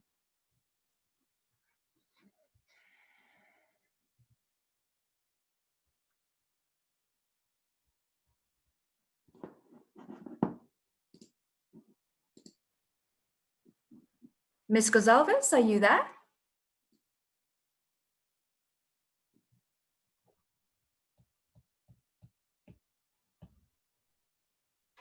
Mr. Mizzi, would you like to go first if there are some technical issues with Ms. Gonzalez?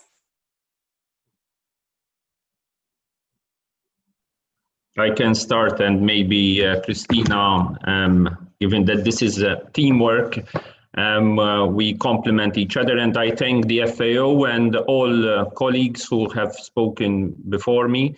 First of all, given that we are speaking about World Food Day, and I saw also various questions being put by participants, I think this is a stock-taking day of what needs to be done urgently, because a business as usual model will not do the trick in terms of the transformation of agri-food systems, especially in the cocoa sector. I don't want to repeat what Mr. Gaji and what other participants said. Evidently, we need to mobilize all the expertise, all the experiences. Sebastian mentioned the German experience. Charles and Samuel mentioned the Belgian experience.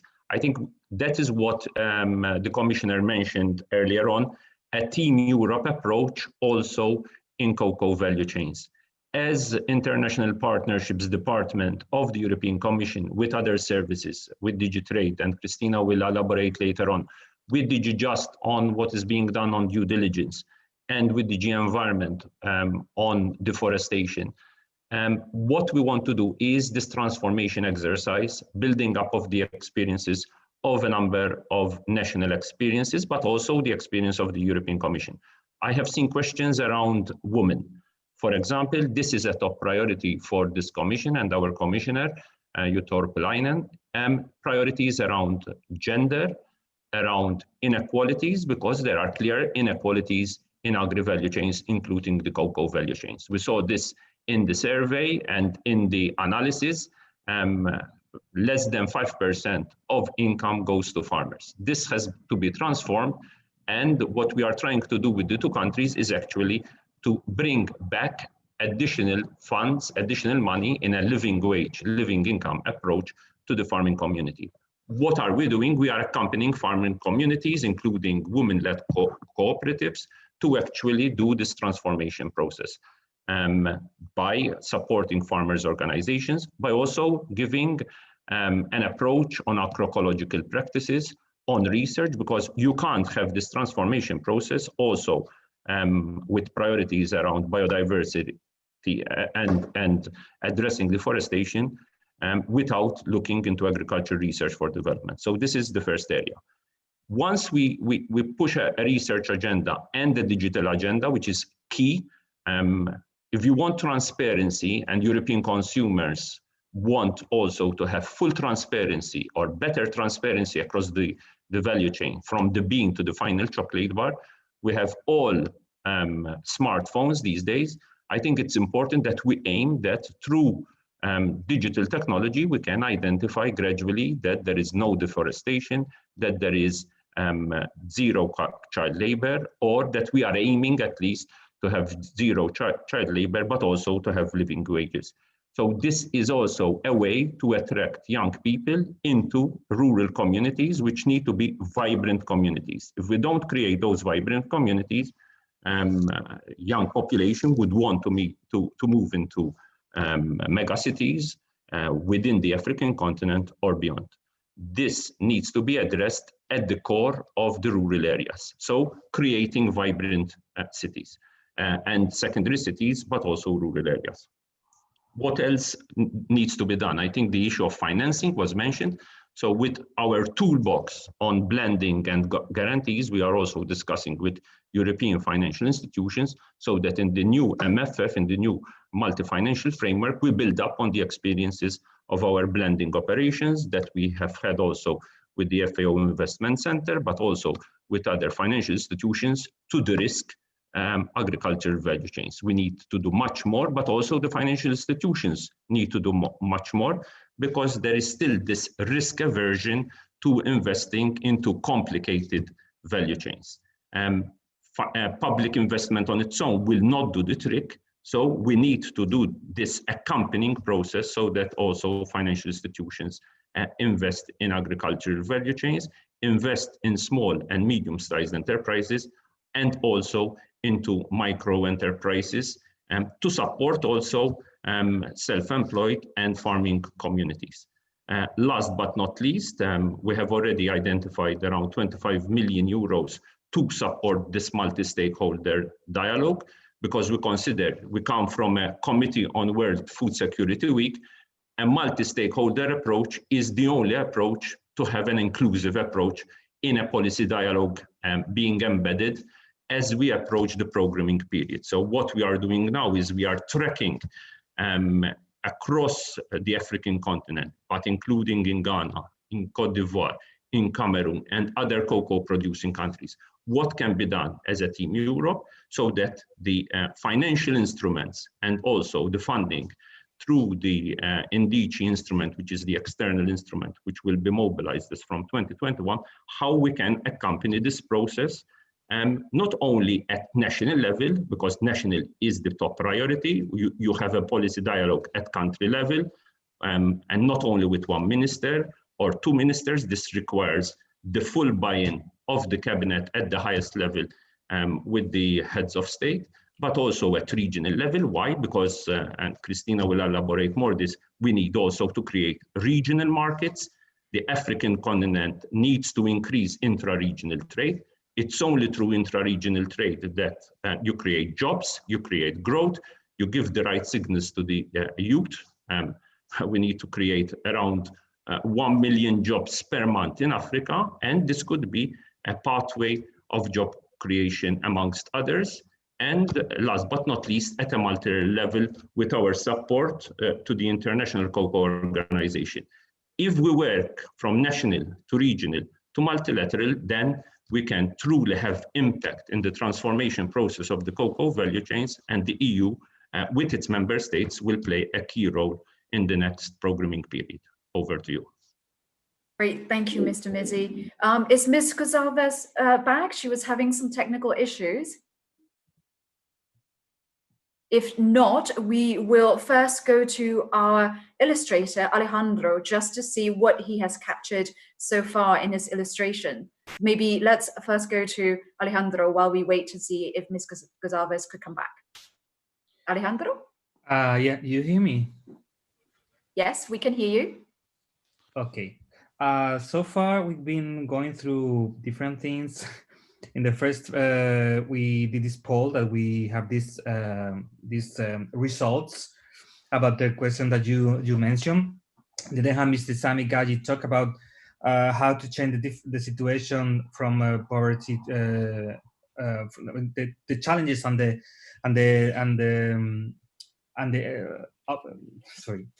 So the challenges that we are facing to change the situation of poverty in the cocoa sector. So one was we need a technical revolution, traceability system, develop processing industries, and increase purchasing industry.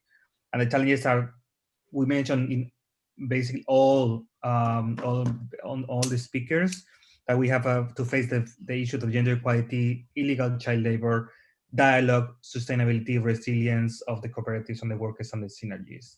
Then we move to the cooperatives point of view. So in terms of, it was an emphasis to reduce poverty, to avoid child labor, but before we had to reduce poverty.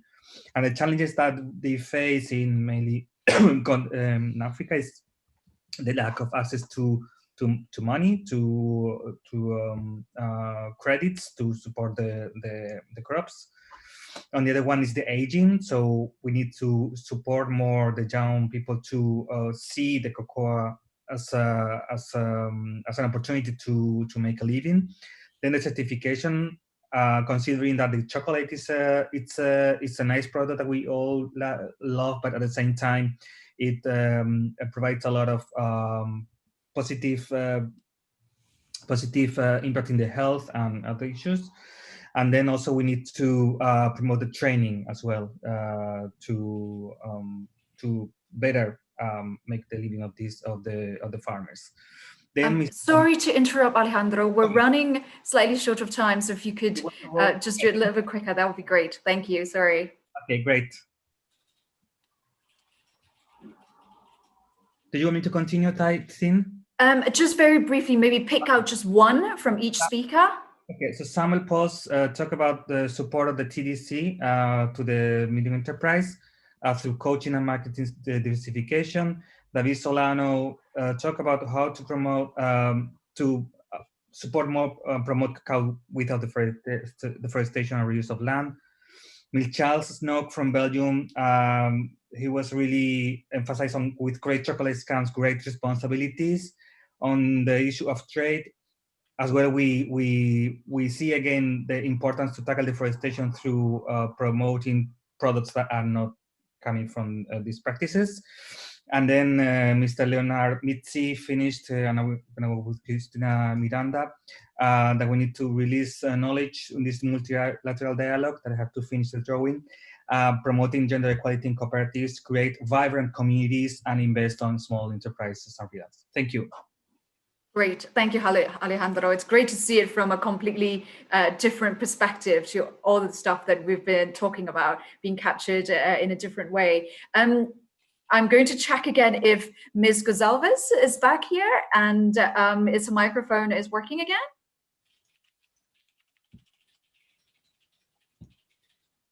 Okay, if not, I want to take a very, very quick second question, which is directed to all of our speakers.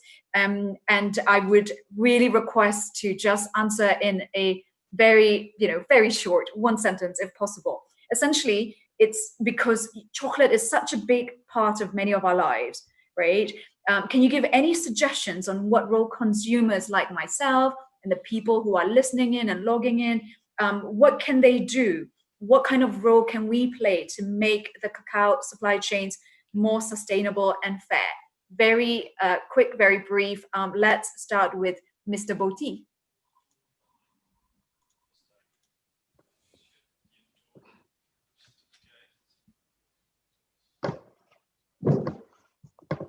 Merci pour la deuxième parole que je prends maintenant. Je voudrais dire que le chocolat est un produit très important, fin et rassembleur. Mais cet aliment-là a besoin de travailler avec l'ensemble de tous les acteurs de la chaîne. Et quand on parle donc du chocolat et les consommateurs, je sais que le chocolat est important pour ma vie et pour la vie de chacun de nous, de chaque enfant. Les consommateurs, pour nous, dans les suggestions, un consommateur engagé pour la qualité du chocolat peut apporter un appui dynamique pour sécuriser les revenus des producteurs de la chaîne de valeur du cacao, afin de contribuer en particulier à la promotion du bien-être socio-économique des producteurs. Cela, c'est un engagement pour nous. Le deuxième point, le consommateur engagé pour la qualité du chocolat peut soutenir la protection sociale en milieu rural, qui est un gage d'un engagement fort pour la sécurité alimentaire et la nutrition de chocolat de qualité. Nous pensons que le dernier point qui est un impact, la protection sociale en milieu rural est une solution majeure pour favoriser la consolidation de la paix, de la sécurité alimentaire, la nutrition face au déséquilibre climatique. Parce que c'est nous les producteurs qui pouvons effectivement être des agents pour la sécurité, pour garder la forêt et pour ne plus qu'il y ait un déséquilibre où nous assistons aujourd'hui avec les changements climatiques. Merci. Merci, Mr. Botti. So high quality in order to help the farmers and as well as to help protect the environment. Mr. Pose, what would you advise? Consumers have to know there are alternatives to low prices, poor working conditions for producers. Fair trade is one of these. And thanks to better prices covering production costs, development premiums, partnership with social enterprises that invest in agroecology, circular economy, fair trade is part of the future that we want to head towards. And we as consumer, by buying fair trade products, we can make choices and send out an explicit message to retailers, brands and companies that we refuse to be complicit in the types of trade that put people and ecosystems at risk. Thank you, Mr. Poe. So look beyond just the price. Mr. Grima.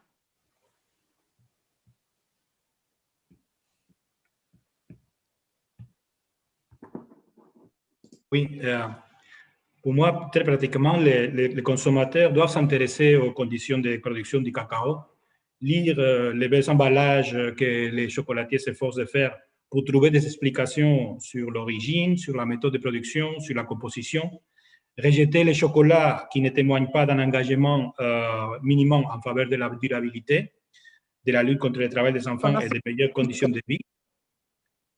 Pardon? Pour les producteurs et rechercher finalement les informations sur les certificats ou les logos qui s'affichent, leur signification, et rechercher des témoignages des producteurs par le biais des vidéos, aller au-delà de la consommation impulsive et se soucier de ce qu'on mange vers une consommation plus responsable. Tous les moyens d'information sont à la portée du public maintenant et ce n'est pas tellement difficile que dans d'autres époques. À vous. Thank you. Do your research, be a bit more educated. Mr. Lesh.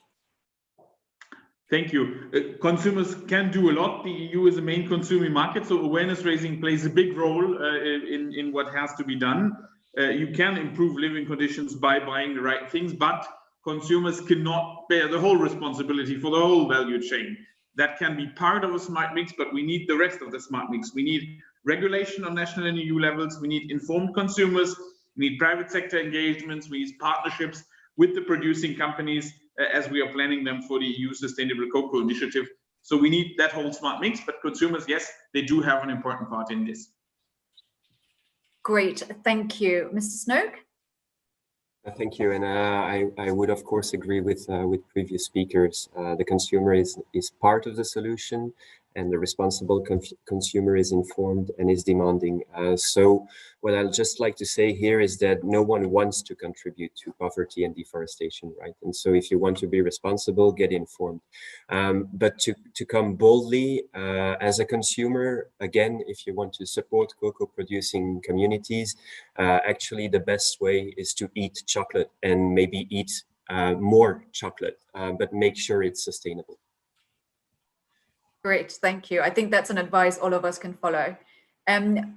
Ms. Gonzalez, welcome back. I hear you're back, and I hope we can hear you this time around. If you have an advice to consumers, what we can do to make this, supply chain more sustainable, please give a short answer. But also, if you want to sort of briefly go through what you were going to say earlier, but unfortunately couldn't, please feel free as well. Thank you.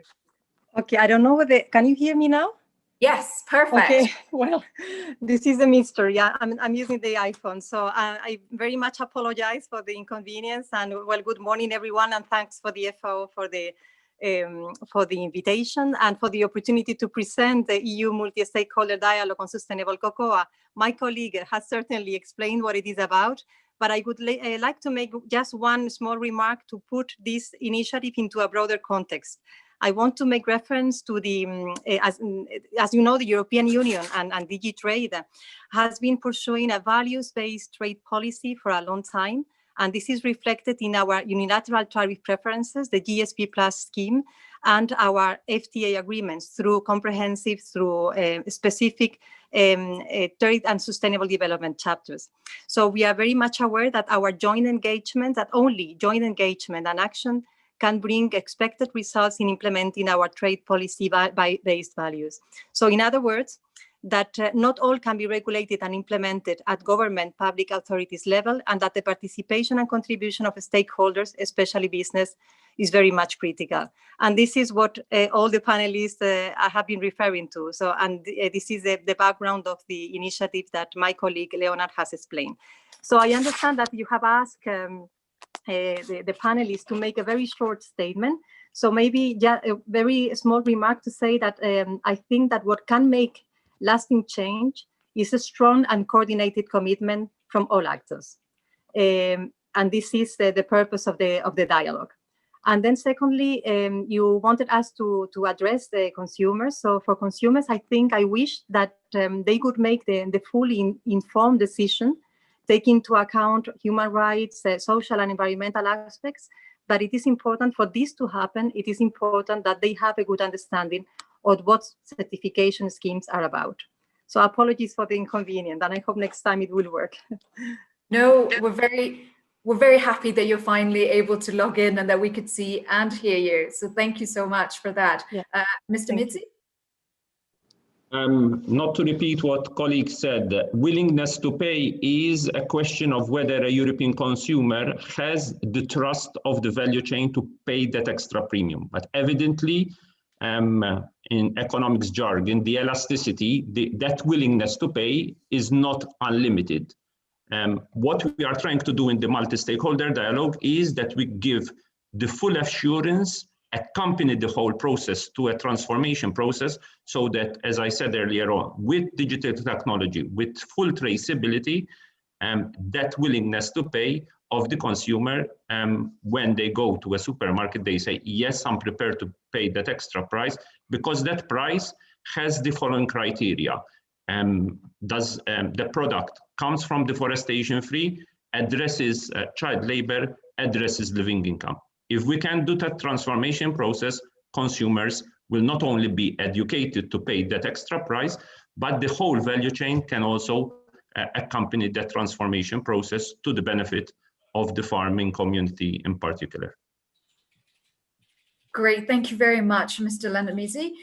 We are now going to open the questions from the audience. I understand that there is actually 2 MEPs who would like to give some statements as well. We will come to you immediately after this first question. We would just like to take this one first, if that's okay, because the question actually concerns the role of a woman, and some of you had already talked about it in your presentations. You know, women seem to be, this is a question from the DCC Foundation and the Footbridge.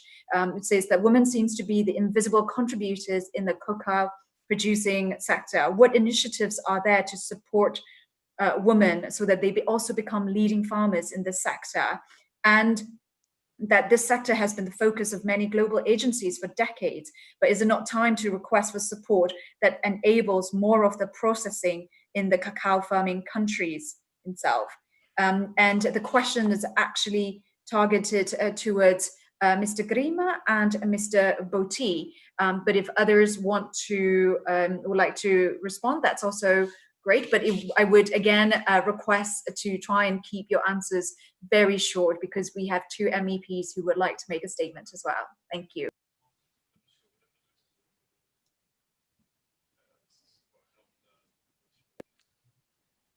Yes, Mr. Grima and Mr. Boti, would you like to start? And I'm assuming you'll be speaking in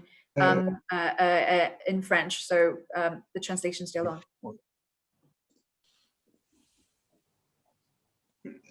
Les producteurs de cacao sont mariés ici en Côte d'Ivoire à 1 ou 2 femmes ou 3 femmes ou 4 femmes. Mais ce sont les femmes qui travaillent beaucoup plus dans l'agriculture. Depuis, après le défrichement de la forêt, tout le reste, c'est les femmes. Elles vont faire d'abord des vivriers. Quand elles finissent des vivriers, et c'est là on met les plantes dans les vivriers. Et c'est elle qui va continuer à transporter pour les cabossages. Tout le travail, c'est les femmes. Mais elles ne sont pas bien vues, elles ne sont pas bien entretenues. Je voudrais dire qu'elles sont suffisantes, elles n'ont pas les moyens. Mais ce n'est pas normal. C'est pour cela que notre société coopérative, nous avons décidé que celui qui est marié à 2 ou 3 femmes, nous, on va les marier. Je fais donc des rencontres avec ces femmes pour dire, arrangez-vous. Ensemble, on doit prendre une femme qu'on doit marier légalement. Parce que quand le monsieur décède, les parents viennent enlever le champ et les enfants restent et la femme n'a plus de soutien. Et ce n'est pas normal. Donc, il faut organiser. Nous avons organisé à notre manière, de sorte que le monsieur se marie à la femme. Si c'est 2 femmes, on doit faire un papier juridique pour dire que si le monsieur n'est pas là, la femme doit bénéficier. Et c'est normal. Elle ne peut pas faire 50 ans, 60 ans dans le champ et puis elle n'en bénéficie pas. Ce n'est pas normal. Donc, ce qu'on doit faire, dans la méthode que nous sommes en train de mettre en place, si on fait l'achat, les ristournes, c'est-à-dire que les bénéfices que l'homme doit avoir, nous devons faire en sorte qu'on ouvre un compte pour la femme. Une partie doit revenir à la femme qui a un compte au sein de la coopérative et elle est prise en charge pour la santé. Ses enfants sont pris en charge pour la santé. C'est pourquoi nous disons que la protection sociale est un appui pour nous parce qu'il y a la santé dedans, il y a le développement, mais il y a la prospérité des producteurs. Mais la femme, elle doit effectivement bénéficier. Donc, c'est une méthode qu'ensemble, nous pourrons trouver pour qu'une femme soit bénéficiaire, même avant que quelque chose. Thank you, Mr. Botti. Oui, merci. Sorry to interrupt you. We're just running a little bit short of time. Mr. Greener, would you like to add anything very briefly? Non, juste, oui, juste dire que dans tous nos projets, la femme a un rôle prépondérant et on cherche disons, à mettre en exergue déjà ce grand travail qu'elle fait et qui n'est pas tellement reconnu. Et on cherche aussi des outils et des moyens d'améliorer ces conditions. Par exemple, déjà dans ce qui est l'accès à la terre, parce que l'accès à la terre, ce n'est pas si évident pour les femmes en fonction des ethnies, en fonction des zones. Et donc, on cherche, quand on parle de foncier rural et quand on parle d'accès à la terre, de donner aussi des outils aux femmes pour qu'elles puissent aussi accéder, ne serait-ce qu'aux vivriers, et qu'elles puissent s'en approprier, et qu'elles puissent investir, et qu'elles puissent avoir un développement, disons, plus planifié, qu'être toujours indépendant de leur mari ou bien indépendant de ce qu'ils peuvent trouver. Great, thank you. I understand that there are some members of the European Alliance that is working on hunger and malnutrition are in the audience. Would any of them like to speak? Perhaps MEP Mark Tarabella from Belgium, would you like to say a few words?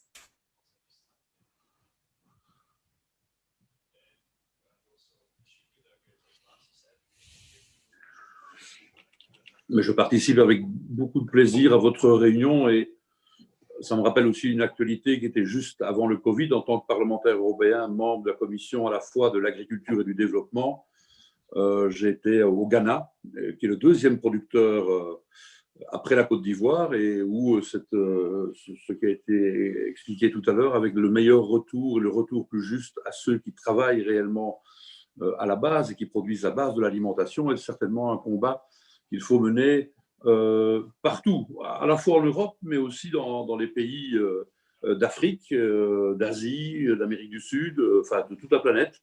Car aujourd'hui, mon sentiment est que ceux qui sont les plus mal payés pour leur dur travail, ce sont les agriculteurs, qu'ils soient gros agriculteurs ou moyens ou petits en Europe, mais aussi au sud de la planète. À ce sujet, je vous recommande un film remarquable que j'ai vu qui a été produit par Arte.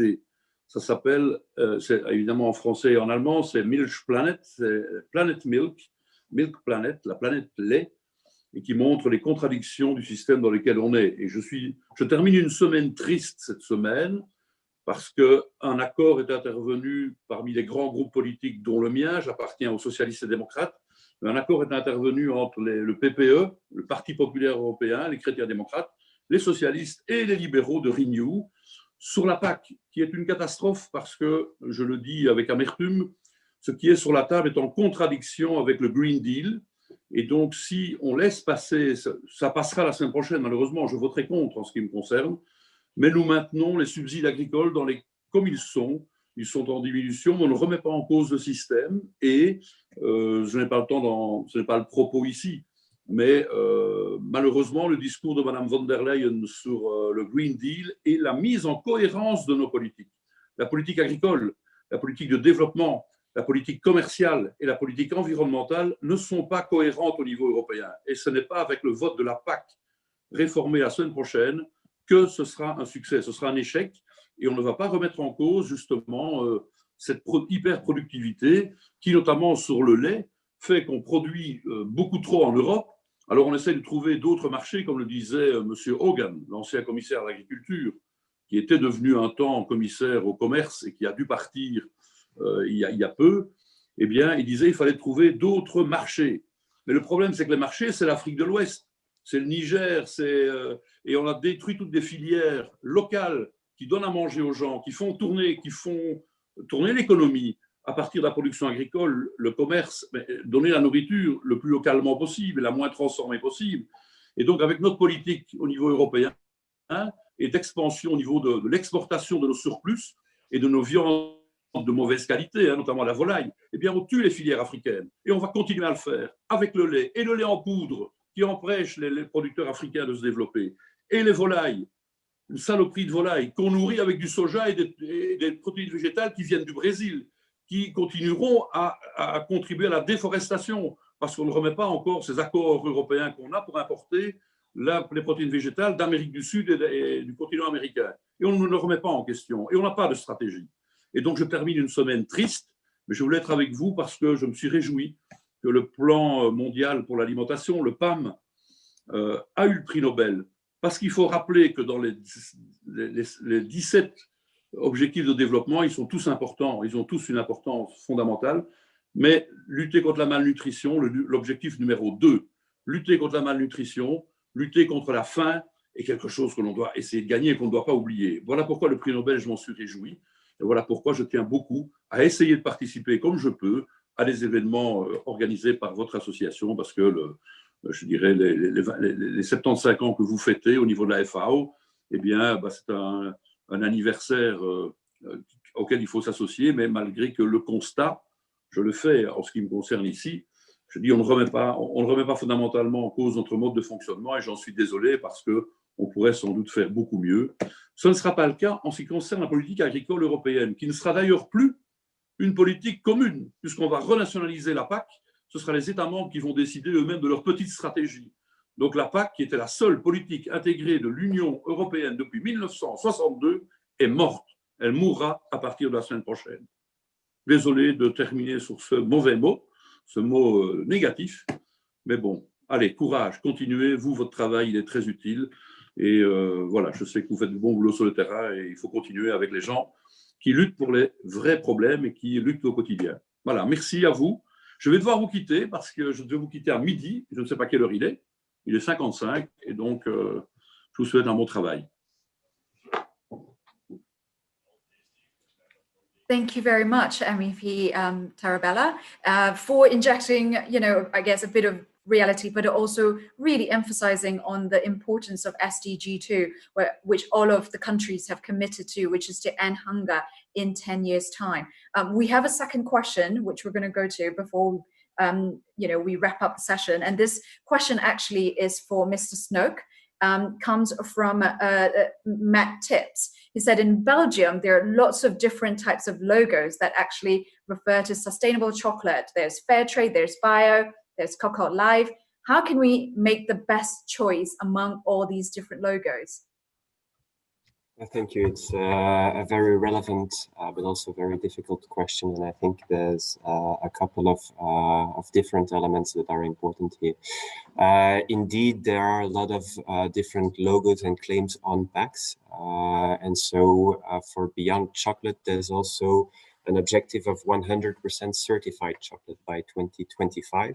And for this objective, different certification or industry schemes are indeed relevant. So you have Fair Trade, Organic, Rainforest Alliance, but also the industry schemes such as Cocoa Horizons, Cocoa Life, etc. Now the question, obviously the first answer is not all certifications are being equal.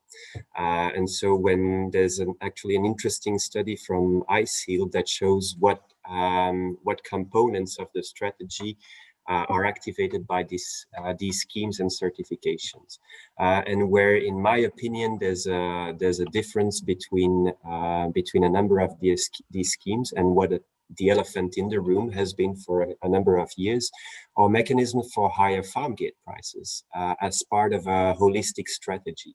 And so there's a few schemes actually that do target this issue.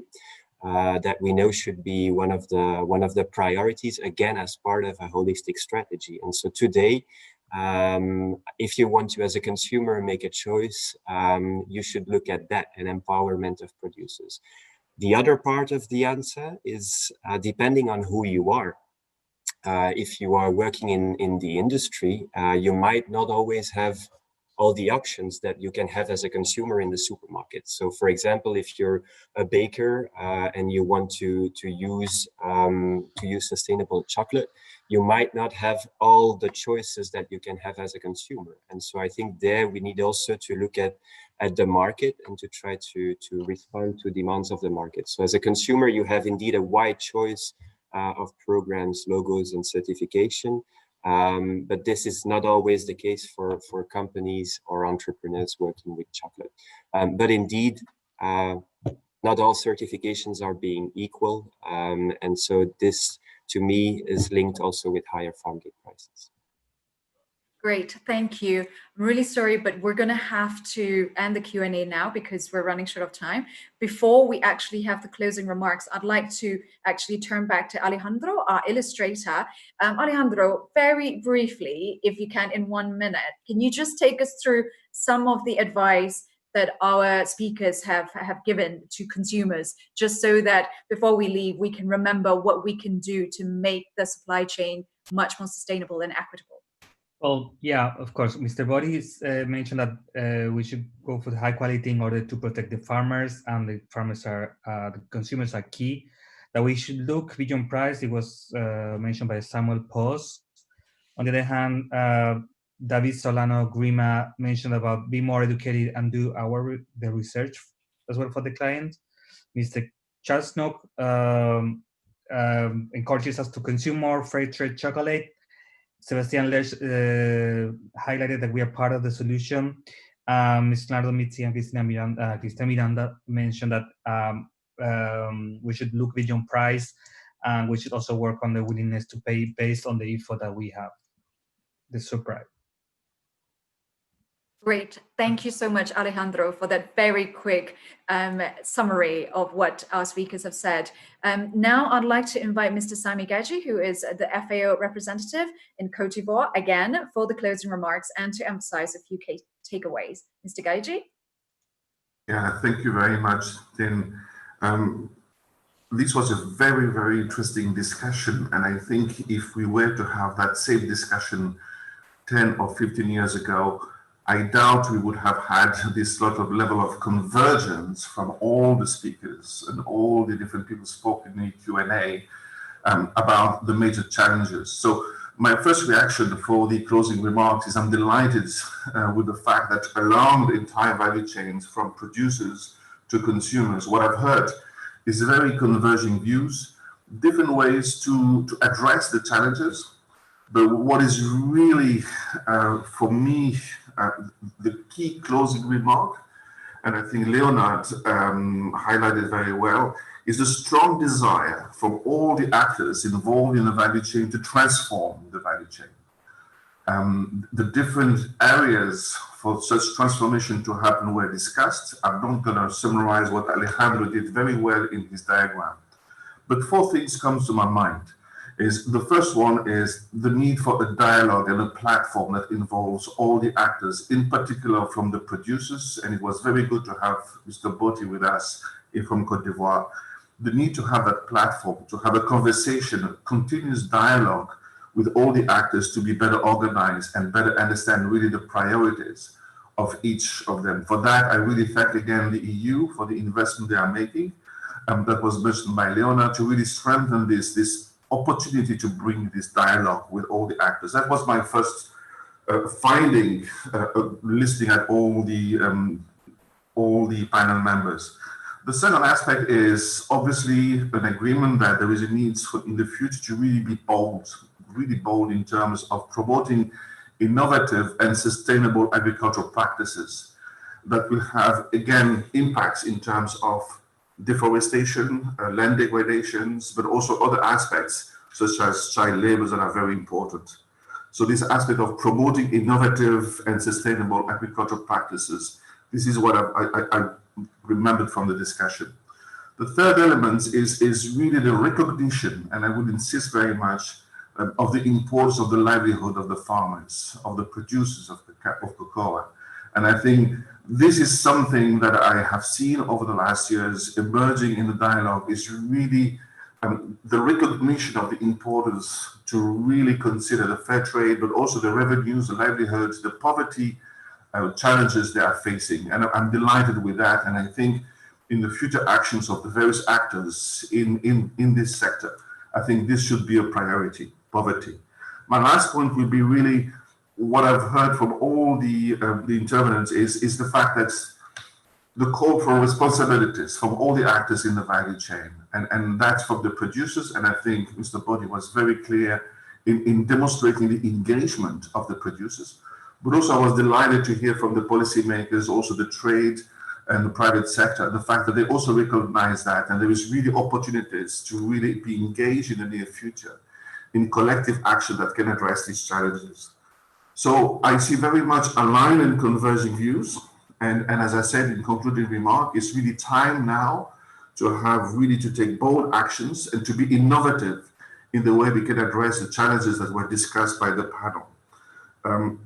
So it's a call from FAO and from all of us, I think, to really align our actions, be it on the policy side, be it in the agricultural practices, the investments, to continue this dialogue and this platform, to really move on to the next phase, which is really to define how together we can really take the right actions from the field to the consumers. So then these are my concluding remarks, and I will conclude on this. It's really, I found this dialogue very, very interesting, and confirming the fact that what we've heard is that all the actors agree really on the priorities. Now it's time for action. Over. Thank you.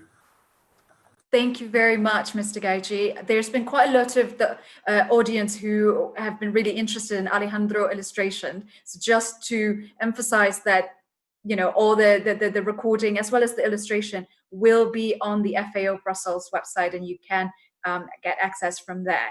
And with that, I'd like to thank all of our speakers for their insights, and to the audience for joining today's World Food Day celebrations. Have a great day. Have a great weekend. Merci beaucoup. Grazie mille. Muchas gracias. Thank you very much. Happy World Food Day.